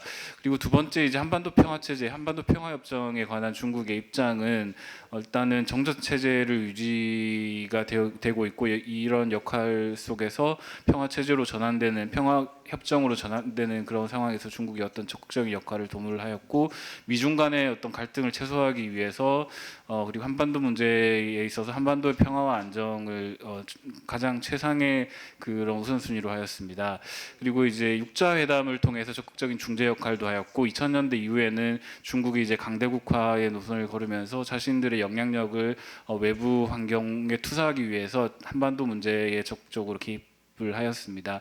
이러한 부분들이 이제 한반도 평화 경제까지 이어졌는데 한반도 평화로운 환경 조성을 통해서 이제 경제 협력과 그리고 무역 이런 여러 다양한 경제적인 측면에서도 이익을 얻기를 원했고 중국이 이제 그와 관련되어서 다양한 활동들을 했는데 이제 최근 들어서 중국은 이제 1대1로라는 그 이제 그 어떤 대전략을 통해서 한반도의 어떤 우리 한국 정부의 어떤 신북방 정책이나 이런 다양한 정책들과 연계해서 평화를 통해서 또 이런 그 경제적인 이익을 얻기를 원했습니다.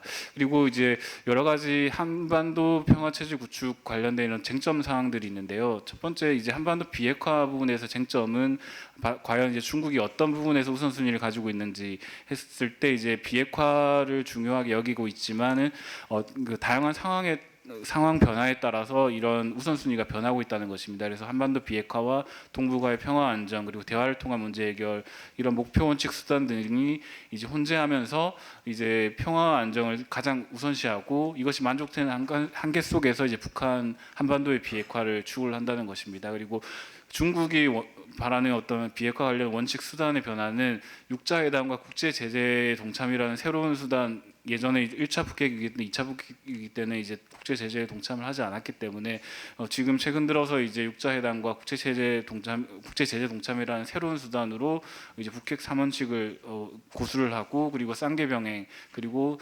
쌍중단이라는 그런 방안들을 내놓기 시작을 했습니다. 그리고 이제 한반도의 비핵화 개념과 범위에 있어서는 중국은 좀 더 이러한 비핵화 개념을 넓게 본다는 것이고 그리고 이제 단순한 그 어떤 북한의 비핵화뿐만 아니라 미국의 해구산 제거, 주한미군 철수, 한미연합훈련 철폐 이런 다양한 문제들까지 같이 거론을 하고 있다는 것입니다. 그리고 마지막으로 비핵화 과정에서 중국의 중재자와 당사자로서의 어떤 전략적 내러티브는 중국이 이제 2018년 이후에 그 어떤 그 남북미 간의 그 다양한 정상회담이 열리고 그리고 하노이 그리고 뭐 다양한 그 이런 어떤 남북미 간의 이제 그 평화 협정에 관한 논의들이 있었을 때 중국이 이제 소외된다라는 그 다양한 논의들 속에서 이러한 것들을 돌파하기 위해서 중국이 이런 북중 정상회담을 통해서 이제 대북 영향력을 회복을 하고 그리고 북미 협상 과정에 이제 적극적으로 개입을 하기 시작했습니다. 그리고 이제 평화 체제에 대한 쟁점 역시 이제 평화 협정의 현실적인 이해 당사자라고 중국은 보고 있고 평화관리기구에서 이제 유엔사의 해체뿐만 아니라 이제 대중 견제를 약화시킬 수 있는 다양한 방안들을 이 평화 체제 관련해서 그 영내 안보이익의 핵심이라고 보고 있습니다. 그리고 평화 경제 관련해서도 중국은 이제 대북 제재로 이러한 평화 경제가 한계가 있다고 보고는 있지만 대북 제재와 무관한 여러한 뭐 그 관광이라든지 아니면 다양한 산업을 통해서 산업 교류를 통해서 대북 북중 간의 어떤 교류 협력을 확대시키려고 노력을 하고 있고 그리고 이제 북중 경제 협력의 성공 가능성을 높이는 요인을 통해서 우리가 이제 남북중 협력에도 적용을 한번 해볼 수 있습니다. 그래서 협력 주체들 사이의 신뢰관계가 중요하고 북한과 동부 삼석의 개발 수요를 충족하는 것이 이제 성공 요인이었고 우리가 차별화 전략과 분업기지 구축을 하는 것이 이런 그 북중 경제 협력의 성공 가능성을 높이는 요인이었습니다. 따라서 앞으로 이런 남북중 경협이나 아니면 평화 경제를 확대하는 부분에 있어서 이런 성공 요인들을 잘 발전시킬 필요가 있다고 봅니다. 그리고 이제 그 이러한 한중 협력에 대한 중국 한반도 전문가들의 인식은 우선 일단은 그 북미 간 대화 지속을 함께 추동을 하기를 원했고 그리고 한중이 북미 북일 간 관계 개선을 추동하고 평화협정의 조항을 함께 협상하고 공동 연구하자는 그런 의견이 있었습니다. 그리고 한국의 신북방 정책 이런 신경제 지도를 중국의 동북 진흥과 이제 1대1로와 접목시킬 것을 요구를 했고 그리고 한중 간의 산업 분업과 북한의 대외 경제를 위한 평화적이고 안정적인 환경 마련을 요구를 하였습니다. 그리고 한중 협력을 통해서 양국이 가장 큰 혜택을 볼 수 있는 것은 이제 자유무역을 확대하는 것이었고 이제 동아시아 공공재 건설 등의 어떤 의견들을 많이 있었습니다. 세부 추진 방향들을 살펴보시면 일단은 평화 체제 관련 소통 기제를 강화하고 한반도 비핵시대 찬설을 위해서 중국과의 협력과 구체적인 그 논의를 돌입할 필요가 있고 남북중 경협과 사회문화 안보 이슈를 연계할 필요가 있습니다. 그리고 마지막으로 남북중의 공동의 이익과 관심을 가지고 개발할 수 있는 어떤 사회문화 교류를 계속해서 증가시킬 필요가 있습니다. 그럼 이상 발표를 마치도록 하겠습니다. 엄청난 주제를 이 짧은 시간에 제가 부탁드려서 죄송합니다. 본인은 아니었습니다. 그 마지막으로 이기태 박사님께서 트럼프 행정부의 외교안보 전략과 한반도 평화 체제의 전망을 미국의 적대국 관계 정상화 사례를 통해서 발표하겠습니다. 6분 이내입니다. 네, 통일연구원 이기태입니다. 먼저 늦게 와서 죄송합니다. 제가 오늘 마지막 수업이었는데요. 학생들한테 PPT 발표를 하는데 시간 안 지켰다고 제가 뭐라고 했는데 사회자께서 말씀하신 대로 시간 잘 지키도록 하겠습니다.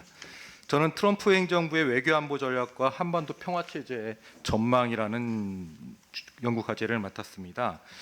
먼저 연구 배경 및 목적을 비롯한 차례를 보시면 다음과 같고요. 시간 관계상 바로 넘어가겠습니다. 연구 배경과 관련해서는 일단 트럼프 행정부의 등장이 있는 것 같습니다. 그리고 2018년부터 계속된 한반도 평화 프로세스에 따라서 남북 북미 간의 대화가 있었고요. 그러한 가운데 그 전에 충돌 위기에서 이제 화해 혹은 대화의 모드로 갔던 국면이 있었고, 최근에는 좀 약간 경색 국면인 것 같습니다. 그리고 현재 미국 내에서 트럼프 대통령의 탄핵 및 재선 여부가 이제 관심이 되고 있는데, 이것이 향후 북미 관계 전망에 대한 필요성을 또 갖게 하는 것 같습니다. 다음으로는 북미 관계에서 한국의 역할이 어떠한 중요한 변수로 작용할 것이다라고 하는 측면에서 우리의 촉진자 역할, 이 북미 협상의 동력을 유지하는 데 중요할 것이다라고 하는 배경을 가지고 있습니다. 다음으로는 연구 목적인데요. 첫 번째로는 트럼프 행정부 시기에 북미 관계가 과연 어떻게 전개될 것인가라는 것인데, 이것을 과거의 사례인 적대국 관계에서 미국과 베트남 그리고 미국과 쿠바 관계 사례를 개선 사례를 바탕으로 전망을 하고 있습니다. 두 번째로는 북미 양국이 적대 관계를 해소하고 관계 정상화를 달성하는 바람직한 목표를 상정하고 있다는 가정 하에 북미 관계 개선이 한반도의 평화 안정을 가져오고, 그리고 이러한 가운데 핵 보유국이라고 하는 북한의 입장, 그리고 트럼프 행정부의 외교 전략, 그리고 한국의 중재자 역할을 감안을 하면서 이런 북미 관계 정상화 과정이 어떻게 전개될 것인가에 대해서 전망을 하고 있습니다. 주요 내용과 관련해서 첫 번째로 적대국이 관계 정상화를 촉진하는 요인을 이론적으로 분석을 하고 있습니다.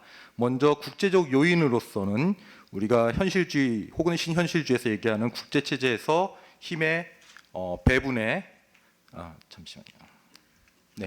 힘의 배분의 형태 및 급격한 변동이라는 게 있고요. 또 적대국 간의 분쟁에 따른 기회 비용, 그리고 공동의 위협 인식, 70년대 미중 화해와 같은 그러한 공동의 위협 인식 속에서의 국제적 요인을 전개하고 있습니다. 다음으로는 국내적 요인인데요. 국가의 정치 체제가 변환하는 경우가 있을 수가 있고요. 또 국가 지도자의 성향에 따라서 달라질 수 있다라고 하는 측면, 그리고 적대적 국민 간의 심리 변화와 인식의 해소, 예를 들면 경제적 인센티브와 같은 상황에 따른 변화 요인을 보고 있습니다. 마지막으로는 국제적 국내적 요인의 상호작용을 보고 있는데요. 일단 외부와 내부로부터의 이중 위협인 상황, 그리고 사회 문화적 차원에서의 통합, 그리고 사회 질서의 유사성, 그리고 쿠바 사례에서도 나옵니다만 적대국 사이의 문화적 동질성도 하나의 요인으로 작용하고 있다고 이론적 분석을 하고 있습니다. 다음으로는 베트남과 쿠바의 대미 관계 정상화 과정 분석인데, 베트남 같은 경우에는 저희가 이 두 국가를 구조적 요인, 그 당시의 배경, 그리고 국가의 요인, 그 다음에 지도자의 요인, 이렇게 세 가지로 나눴는데요. 베트남 같은 경우는 성공 사례인 것 같습니다. 일단 탈냉전과 캄보디아 문제 해결이라는 구조적 변동이 있었고, 베트남의 도일모의 정책, 그리고 클린턴 행정부의 관여 확대 정책이 있었고, 무엇보다 부시 행정부에서 제시한 4단계 로드맵이 클린턴 정부에서 그대로 승계되었다. 이와 같이 양국 지도부의 의지와 일관성 있는 정책이 상당히 중요했다라고 얘기를 하고 있습니다. 쿠바 같은 경우에는 역사적 적대감을 완전히 해소하지 못했다고 하는 구조적 원인이 있었고요. 또 인식적 괴리를 좁히지 못했고, 결국에는 정치 지도자들의 일관성 있는 정책 유지가 필요하다는 것을 방증하고 있다라고 이렇게 결론을 내리고 있습니다. 마지막 부분은 이제 트럼프 행정부의 외교안보 전략 분석과 북미 관계인데요. 외교안보 전략 분석은 미 행정부에서 발표하고 있는 각종 문서를 바탕으로 분석을 하고 있는데, 일반적으로 말씀하듯이 트럼프 행정부의 일방주의적인 정책의 극대화가 나타나고 있고, 국제주의를 비판하지만 국익을 위해서는 또 무력 사용을 중요시하고 있다는 측면, 그리고 트럼프 개인의 즉흥적이고 예측 불가능성에 대해서도 이것이 외교정책의 집행 양상에서 나타나고 있다는 점을 분석을 하고 있습니다. 그리고 북미 관계 정상화 가능성과 관련해서는 역시 국제적 국내적 요인으로 미국의 패권, 그리고 분쟁의 높은 기대 비용에 따른 국제적 요인과 북한 체제의 민주화 가능성에 대한 의문, 체제 공고와 경제적 인센티브, 또 트럼프의 탄핵 및 재선 여부, 개인의 돌발 변수, 이러한 여러 가지 국내적 변수를 요인을 가지고 가능성을 분석하고 있습니다. 다음은 트럼프 행정부의 다음은 단기적과 장기적 북미 관계 전망을 하고 있는데요. 단기적으로는 역시 트럼프 대통령의 탄핵과 재선 여부가 중요할 것 같습니다. 그리고 최근에 미중 관계 갈등 속에서 미중 관계가 있고요. 그러한 가운데 탄핵 실패 및 재선 성공 시 북미 간 협상이 연속성을 가질 수 있다. 라고 하는 측면을 얘기하고 있고요. 장기적 북미 관계에서도 역시 제일 중요한 건 재선 여부라고 일단은 변수로 보고 있습니다. 그러한 가운데 핵협상 성공 여부에 따라서 국교 정상화, 경제 교류, 투자 강화, 협력 강화로 이어질 수 있을 것이다라고 얘기를 하고 있고요. 한국의 북한과의 경협 진행을 통한 이런 한국의 역할에 대해서 중요성을 얘기하고 있습니다. 한 가지 변수가 있다면 트럼프 대통령의 보호주의적인 성향이 한 가지 변수로 설정을 하고 있습니다. 다음으로는 한국 정부의 대응 방안을 일단 4가지로 작성을 했습니다. 일단 한국 정부가 북미 관계 개선을 위해서 적극적인 역할을 고려해야 된다. 특히 대북 정책에 대한 민주 공화 양당에 대한 정책이 필요하고요. 대미 공공 외교가 확대돼야 되고, 그다음에 미국 행정부에 대한 협상력 강화, 북한의 도발 자제를 유도하는 쪽으로 한국 정부가 역할을 해야 된다. 세 번째로는 미국 대미 의회에 대한 외교가 강화되어야 된다는 점. 그리고 마지막으로는 대북 제재 완화를 위한 미국의 대북 투자 확대 의도가 필요한데, 이것은 공공 외교 혹은 미국의 경제 제재 연구가들을 이제 설득을 통해 가지고 정책적으로 반영될 수 있도록 한국 정부가 역할을 해야 된다. 이렇게 결론을 내리고 있습니다. 이상입니다.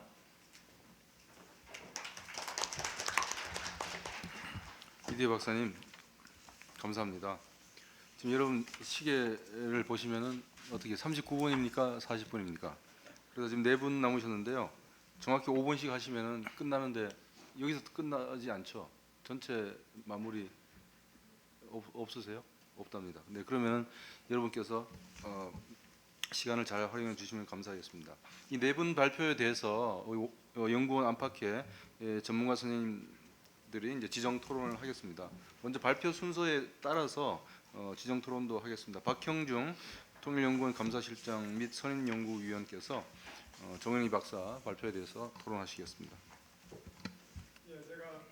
제가 부탁받기는 정은희 박사님하고 김석진 박사님하고 두 분 거를 한꺼번에 토론해 달라고 그러니까 요청을 받았습니다. 그래서 두 분 거를 한꺼번에 말씀드리겠습니다. 우선 그러니까 두 논문은 굉장히 대조적인 논문이라고 생각이 됩니다. 그 두 분이 학문하시는 방법도 굉장히 대조적이기 때문입니다. 한 분은 방 안에 별로 계시는 적이 없는데 그 온 세상을 돌아다니면서 북한에 관해서 모든 정보를 수집해 가지고 오시는 분이고, 다른 한 분은 방을 거의 떠나시는 적이 없는 것 같은데 그 온 세상의 문헌을 모두 섭렵해 가지고 우리에게 좋은 결과를 내주시는 분들입니다. 그리고 한 분은 굉장히 희망적이고 낙관적이고, 다른 한 분은 굉장히 비판적이고 현실적인 접근을 합니다. 그래서 이제 이 논문이 그런 식의 대조를 가지고 있고 각자 독특한 장점이 있다고 생각이 됩니다. 그리고 굉장히 좋은 우리에게 새로운 지평을 열어주셨다고 생각이 됩니다. 정은희 박사님에게 우선 제가 질문을 드리겠습니다. 일단 공장 가동률이 평균에서 50%가 될 거라고 했는데, 일단 이 가동률이라고 하는 거는 시점이 중요합니다. 대략 언제부터 언제 정도에 50% 정도 되는 것 같다라고 이야기해야 될 것 같고, 그리고 50%라고 하는 거가 너무 자료들을 낙관적으로 해석한 거 아니냐 하는 생각이 듭니다. 혹시 가지고 있는 자료들을 조금 더 비판적으로 그리고 덜 낙관적으로 해석하시면은 또 어떤 식의 결과를 낼 수 있는지도 한번 같이 고려해 주시면은 어떤가 하는 생각이 듭니다. 김석진 박사님에게 이제 질문을 드리겠습니다. 김 박사님은 아마도 과거에 분명히 거의 똑같은 제목으로 논문을 쓰신 적이 있을 거라고 생각이 됩니다. 과거에 거의 똑같은 제목으로 논문을 쓰실 때 하고 지금 이 논문하고의 내용의 차이가 있는지, 그 내용이 차이가 있다면 뭔지를 한번 말씀해 주시면 좋겠습니다. 그리고 마지막으로 제 의견을 한 가지만 말씀드리겠습니다. 그러니까 이 두 논문의 주제가 경협입니다. 남북 경협인데, 저는 이 남북 경협을 두 가지로 개념적으로 분석적으로 구별을 해야지 우리가 논리가 꼬이지 않는다고 생각이 됩니다. 하나는 전략적 경협입니다. 남북 경협에는 양쪽 정부가 깊게 개입할 수밖에 없는 거고, 이거는 정치적 전략적인 목적이 양쪽이 다 있는 거고, 이거는 경제만 가지고 해석하면은 그때부터 말이 꼬이기 시작합니다. 경제성이 뭐 어쩌고 저쩌고 하면은 말이 꼬이기 시작하는 거고, 그다음에 경제적 경협이 있다고 생각이 됩니다. 이거는 사기업끼리 완전히 자기들끼리 경제적인 책임을 지면서 시장적인 경협을 하는 겁니다. 그러니까 이 부분하고 이 두 가지를 구별해서 우리가 논리를 전개해야지 말이 꼬이지 않는다고 생각이 됩니다. 과거에 그 독일 통일할 때 서독의 그 경제 통합 정책을 보면은 기본적으로 정치적 고려에 의해서 장악이 된, 그러니까 방향이 정해지는 거고 경제적인 뭐죠 그러니까 수익성이라고 하는 건 부차적인 역할을 합니다. 통일이라는 게 먼저기 때문에 저는 남북 관계에서도 그런 식의 논리가 필요한 것 같고, 그러니까 전략적 경합을 한다고 하면은 그거는 당장에 손에 놔도 되는 겁니다. 그거는 손에 놔도 되는 거고, 그 대신에 이제 전략적 경협이라고 하면은 북한 애들이 또 뭐라고 그 뭐죠 말이 꼬이기 뭐 정치적으로 말이 꼬이기 시작하겠지만은 경제적인 측면에서는 그런 식으로 우리가 분리해서 사고하는 거가 좀 더 명확하게 사고할 수 있지 않나 하는 생각이 듭니다. 이상입니다. 네, 명쾌하고 날카로운 토론 감사합니다. 이어서 이석기 박사님도 역시 경제 전문가라서 이 두 분의 발표를 묶어서 해주시겠습니다. 예, 우선에 이 리서치 페스티벌이라는 이 방식이 괜찮은 것 같네요. 연구를 다 모아서 한번 발표하면, 왜냐면 개별 보고서만 따로따로 나가니까 괜찮은 건데, 저도 연구원에 가서 한번 해보자고. 근데 시간이 너무 짧은 것 같네요. 어떻게 보고서 하나를 5분의 6분 만에 발표를 하라 그러면 의미가 없을 정도 너무 짧아서 이건 좀 차라리 동시에 하더라도 좀 시간을 길게 하는 게 필요한 것 같습니다. 그리고 그러니까 이 보고서가 사실 북한 경제하고 남북 경협이 보면 문제가 한계가 상당히 많은 것 중에 가장 큰 이유가 북한에 대한 객관적인 통계 자료, 특히 이 디베이트할 수 있는 자료가 워낙 없어서 사실은 그게 발전에 문제가 되는데, 이 두 보고서는 다른 측면에서 이 두 문제를 태클하고 있다는 면에서 분명히 의미가 있다고 생각됩니다. 김석진 박사 보고서는 결국 북한 자체에 대한 분석이 쉽지가 않으니까 이 정립된 이론이라든지 다른 그 해외의 어떤 사례나 이런 것을 통해서 북한의 현재 실태, 잠재력을 추적해가는 방식이고, 정반대로 정은희 박사 연구는 자료가 데이터가 없으니까 데이터를 만들어내는 방식으로 데이터를 창출하고 그걸 통해서 이제 북한을 분석해보는 그런 의미에서 굉장히 그 의미가 있는 것 같습니다. 그래서 이 두 보고서가 북한 경제, 특히 남북 경협에 대한 연구에서 새로운 돌파구를 마련하는 데 도움이 될 거라는 생각이 듭니다. 다만 이제 리스트 페스티벌에서 이렇게 토론하면 되는지 모르겠지만, 딱 그래서 그 이유 때문에 정은희 박사님 논문을 보면 이 보고서의 가장 큰 장점은 과감하게 자료를 만들어내었다는 게 장점이고, 자고 오면 안 하고 그냥 만들어내봤다는 거고, 그게 자칫하면 그거 자체가 이제 단점이 될 수 있는 문제입니다. 그러니까 정은희 박사의 보고서를 분석을 통해서 가동률을 분석하고 가동률의 결정 요인을 분석하는데, 그 자체가 현실을 정확하게 반영해서 하는 게 의미가 있다는 측면도 없지는 않지만, 그것보다는 새로운 데이터를 만들고 그 데이터를 가지고 이런 식으로 방식을 분석해 본다는 자체가 의미가 있기 때문에, 그게 좀 더 되려고 그러면 데이터에 대한 좀 더 상세하고 조심스럽고, 그리고 데이터의 한계라든지 이런 부분들을, 예를 들어서 탈북자 조사를 내서 가동률이라는 데이터를 뽑아내면 그 탈북자가 말하는 가동률이라는 게 통상적인 쓰이는 가동률하고 정말 유사한 건지 뭐 이런 부분들을 좀 더 고민을 해서 보고서에 담아내고 있어, 이런 부분들을 발전해서 어떻게 나아갈지에 대해서 그런 고민들이 오히려 결과보다는 그런 쪽의 고민들이 조금 더 당겨지면 조금 더 어떨까. 그러면 그 차후에 다음 단계 이제 연구를 하고 할 때 훨씬 더 도움이 되겠다. 그러니까 언론 보면 저래도 되나 싶은 부분이 나올 수도 있다는 거죠. 그래서 그런 부분들은 좀 정은희 박사님 워낙 자료를 그렇게 막 만들어내시니까 그런 부분 앞으로 조금 더 신경을 쓰시면 좋겠습니다. 그리고 김석진 박사 보고서는 뭐 전혀 하나하나는 토를 다룰 수가 없는데, 결론 보면 단기적으로는 쉽지가 않고 중장기적으로는 가능성이 있다는 건데, 이게 단기적인 가능성에 대한 평가를, 그러니까 기대치를 어디에 놓고에 따라서 굉장히 달라지는 것 같은데, 예를 들어서 뭐 북한에 지금 당장 비핵화가 진행되면 대기업이 북한에 갈 수 있을 거라고 생각하는 사람이 정말 없지는 않겠지만, 그런 생각은 굳이 비판할 필요가 있을까? 혹은 뭐 북한이 관광대국이 될 거라고 생각하는 사람이 있을지는 모르지만 별로 많지가 않을 것 같은데, 만약에 그런 쪽을 대상으로 해서 비판을 하면 사실은 의미가 상대적으로 덜할 수 있다. 예를 들어서, 그리고 현재 북한이 작년에쯤에 예를 들어서 중국 관광객 한 20만 명 정도 왔다고 하는데, 뭐 2, 3년 내에 이게 40만 명으로 늘어나면 뭐 관광대국이라는 뭐 이런 쪽에는 전혀 어울리지는 않지만 40만 명이 되면 이게 의미가 있는지 없는지 그런 부분도 한번 좀 고민해 보셨으면 어떨까. 뭐 지하 정원도 마찬가지고, 그러니까 저는 북한이 굉장히 수준이 낮고 그래서 여기서 조금만 나아가도 성과라고 보기 때문에 단기적으로 가능성이 없지는 않다고 보는데, 그 성과의 기준을 어떻게 놓느냐에 따라서 단기적으로는 안 된다고 볼 수도 있고, 그래서 그런 부분은 조금 보는 사람에 따라서는 입장이 다를 수도 있겠다는 생각이 듭니다. 이상입니다. 네, 이석기 박사님 역시 좋은 토론 감사드립니다.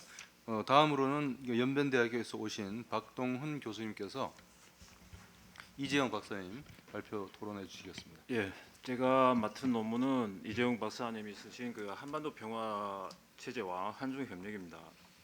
그 북경대까지 다녀오시면서 저 직접 연구를 하셔갖고 저로서도 지금 논문을 그 발표문을 읽으면서 중국이 그 한반도 평화 체제에 관한 그 기본적 시각을 일목요연하게 정리해 주셔서 굉장히 공부를 하는데 도움이 됐다고 높이 평가드리고 싶습니다. 근데 의문스러운 거는 북경대에 한반도 연구하시는 분이 8명 있는지 좀 의문스럽고요. 두 번째는 평화체제 이 과제를 수주할 때의 시기와 지금 연구 결과서가 나올 때의 시기가 한반도 정세가 상당히 지금 또 다르게 변화되고 있기 때문에 혹시 사회적인 충분한 관심을 받지 못하지 않을까라는 그런 우려가 있습니다. 그러나 그럼에도 불구하고 평화체제의 수립 과정에서 한중 관계가 지속적으로 협력 상태를 가야 된다는 것은 저는 굉장히 동감을 하고 있는 부분이 있는데요. 근데 몇 가지 개인적으로 토론자로서 몇 가지 그 건의 사항을 말씀드리면, 앞으로 연구 보고서를 작성함에 있어서 보다 분명하게 그 어떤 그 내용들과 주제들을 좀 분류를 하시는 게 더 좋지 않겠나 하는 생각이 드는데요. 평화 체제에 관련된 논의가 지금 현재로 봤을 때는 저는 몇 가지 문제들을 분류를 할 수 있다고 봅니다. 첫째는 당사자 문제고, 두 번째는 주요 의제의 문제고, 세 번째는 그 로드맵의 문제입니다. 그리고 마지막에는 그러면 한중 관계가 어떻게 갈 것인가라는 말씀을 드리고 싶은데, 사실 당사자 문제는 작년 연초부터 지금 좀 문제화됐습니다. 이슈화됐습니다만 저는 이게 굉장히 비생산적인 논란이었다고 봅니다. 당사자가 중국도 당사자인 것은 분명하지만은 그게 불필요한 논란이 형성됐다는 것은 그 평화협정 체제로 가는 길에서 그 어떤 과정을 어떻게 확립할 것인가에 대해서 문제가 생겼던 것 같아요. 저도 북한 학자들하고 작년 여름에 그 논의를 해보니까 어떤 형태로 가면 좋으냐 하니까 북남미 3자를 얘기해갖고 좀 깜짝 놀랐는데, 사실 한국 정부도 뭐 남북미 3자를 먼저 얘기를 하는데요. 이런 것 같아요. 그러니까 일단 정치적 그 성격에 띈 종전선언을 하고 그다음 공식적인 그 평화협정 체제 논의로 들어갈 때 중국이 들어온다는 게 기본적인 시각이었던 것 같은데, 모르겠습니다. 그 정부적 측면에서는 한중 양국이 소통이 있었는지는 모르겠으나 3자라는 논의가 나왔을 때 중국 학계는 깜짝 놀랐어요. 그 당연시 하던 부분들에 있어서 한국이 왜 이렇게 배제를 할까라는 그런 의문을 가졌거든요. 근데 나중에 정리를 해보니까 이런 게 있는 것 같더라고요. 한국이 논리는 북미 관계의 협상을 추진하려면 미국을 설득해야 되는데, 미국을 설득하려면 먼저 북한을 설득해야 된다. 그 과정에서 한국이 역할을 하겠다는 게 그 기본적인 거고, 그 이후에 사자로 가자라는 시각이었던 것 같은데, 물론 그 과정이 한중 양국에서 충분하게 소통하는 과정이 없었습니다. 그러니까 오해의 소지가 좀 있었던 것 같습니다. 그러나 결론적으로 말씀드리면 평화체제 협정체제에서 중국 변수라는 게 빠질 수가 없죠. 특히는 지금 현재 그 한반도 상황이 급변하고 그 중미 간의 그 어떤 과정, 그 서로의 경합적인 과정이 보다 구조화되는 상황에서 한반도라는 지정학 가치는 계속 상승하고 있다는 부분을 말씀드리고 싶겠고요. 두 번째는 의제의 문제인데요. 평화협정 체제는 그냥 평화협정 체제로 끝나는 게 아닙니다. 아시다시피 지금 비핵화는 평화협정하고 굉장히 융합되어 있고요. 그리고 북미 관계가 개선이 안 되면 평화협정도 굉장히 어려운 부분이 있습니다. 그래서 이준용 박사님께서 어떤 그 분석 틀을 제시를 하실 때 충분하게 주제를 반영을 했는데, 이 3자 이 각각의 의제에 대해서 중국이 어떤 시각을 갖고 있는가 분리를 해서 정리를 했으면 좋겠습니다. 그래서 저도 좀 자료를 찾아보니까 주류 학계에서는 이런 시각이 좀 있는 것 같아요. 첫째는 남북 관계가 개선이 돼야 한다. 법적이고 규범적인 측면에서 남북 관계 협력 관계가 돈독해져야 되만이 평화협정 체제가 보다 굳건히 될 수 있다라는 시각을 갖고 있고요. 두 번째는 이 다자적인 틀에서 한반도 평화협정을 규제하는 이러한 능력이 있어야 되고, 이러한 그 시각에서 봤을 때 주요 외부 당사자인 중국과 미국의 역할이 중요하다라는 시각이 있겠고, 세 번째로는 한반도에서 그러면 앞으로의 질서를 어떻게 재편할 것인가라는 고민도 하고 있는 것 같아요. 아까도 말씀드렸습니다만 지금 현재 중미 간의 갈등이 보다 심화되고 있고, 한반도의 지정학적 가치가 상승하는 과정에서 미국과 중국이 한반도에 대한 생각이 보다 복잡해질 수 있는 부분이 있거든요. 그래서 지금 현재로 쉽게 말해서 미국이 한반도에서의 군사적 역할이나 이러한 부분들을 어떻게 재정립해 나갈 것인가라는 부분들도 고민하고 있는 것 같습니다. 그런데 그럼 구체적으로 중국이 도대체 한반도에서 요구하는 게 무엇이냐, 이 부분은 좀 아주 앞서가는 부분이 있다고 봐요. 왜냐하면 이것은 평화협정 체제라는 그 협상이라는 플랫폼이 형성되었을 때 각자가 패를 까기 때문에 그때 가서야만이 보다 구체적인 논의안들이 제기된다고 봅니다. 그러니까 지금 현재 중국이 도대체 노리는 것이 무엇이 너무 구체적으로 디테일하게 들어가면 오히려 불필요한 논의들이 더 확대 해석되지 않을까라는 그러한 생각을 갖고 있습니다. 그래서 마지막으로 그러면 한중이 어떠한 협력을 해야 되냐? 저는 오히려 지금 현재 평화협정의 과정보다는 그 평화협정의 환경을 만드는 게 굉장히 중요하다고 보는데요. 지금 현재로서는 평화협정의 방향으로 가는 게 아니라 거꾸로 가고 있다고 봅니다.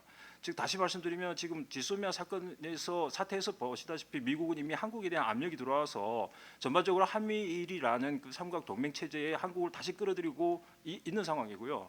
지금 북한으로서는 마무리하겠습니다. 그 새로운 그 길을 선택을 하면서 물론 미국과의 경합을 하는 과정에서 또 제재의 틈새를 파고들며 국제 협력을 강화하는, 즉 북중러 삼각 체제가 형성될 가능성이 있기 때문에 오히려 이러면 신냉전 구도가 형성되면서 그 평화 협정 체제의 길로 나가는 장애물이 형성될 것이다. 그런데 여기서 굉장히 중요한 것은 누구냐?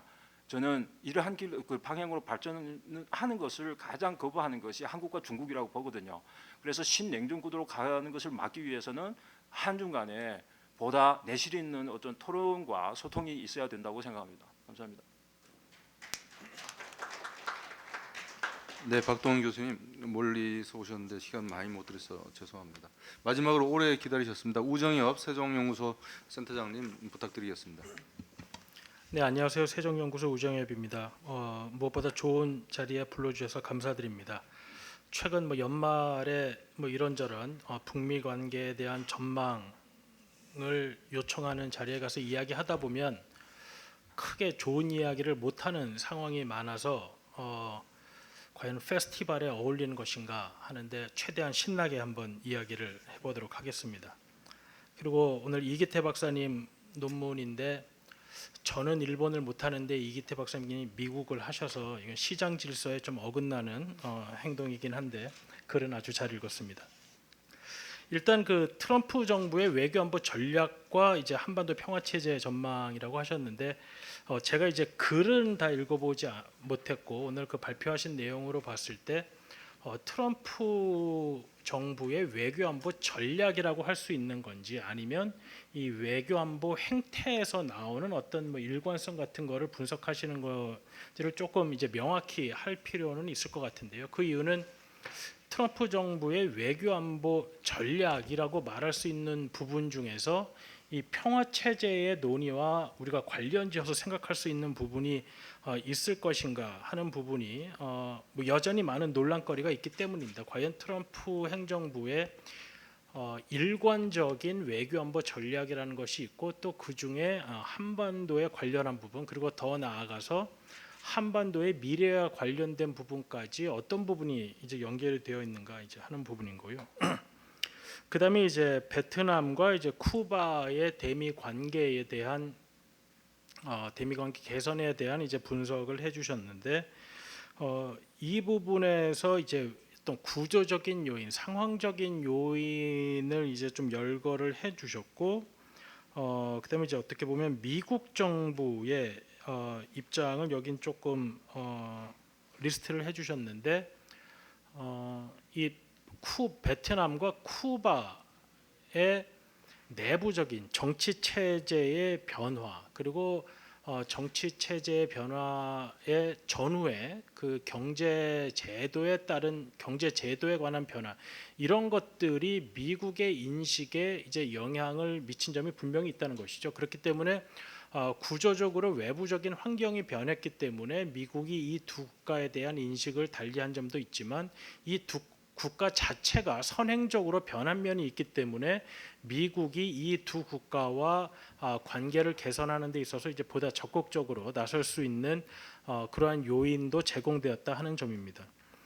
그래서 이렇게 두 국가가 이제 미국과의 관계 개선을 유도할 수 있는 여러 가지 요인 중에 하나는 정치 체제의 변화도 있겠지만 외부의 투자, 그 다음에 외부 경제와 연결될 수 있는 법과 제도의 정비라는 것이 이제 있었다는 점입니다.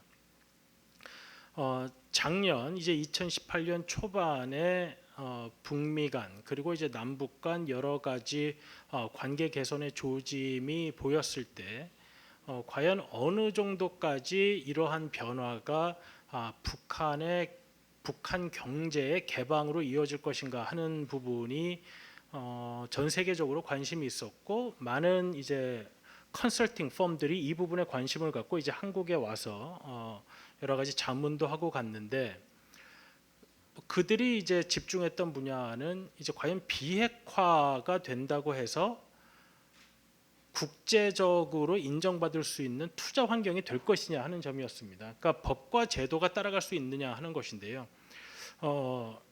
이 문제와 관련해서 이제 중요한 것은 우리가 지금 생각하는 경협 아니면 단순한 과거의 남북 간의 경협과 같은 그러한 사업 구조 외에 미국 아니면 다른 국제사회의 기업들이 북한에 투자를 하기 위해서는 그 투자에 대한 결실을 가져나갈 수 있는 그 다음에 분쟁이 생겼을 때 조정할 수 있는 법과 제도가 정비되어야 하는데 그것이 과연 비핵화 이후에 자동적으로 연결될 수 있느냐 하는 점에 대해서 많은 의문을 가졌고 또 대부분의 결론은 비핵화의 실질적인 성공 여부와 북한의 개방 경제에 대한 법과 제도 정비는 이제 전혀 다른 차원의 문제가 될 것이다.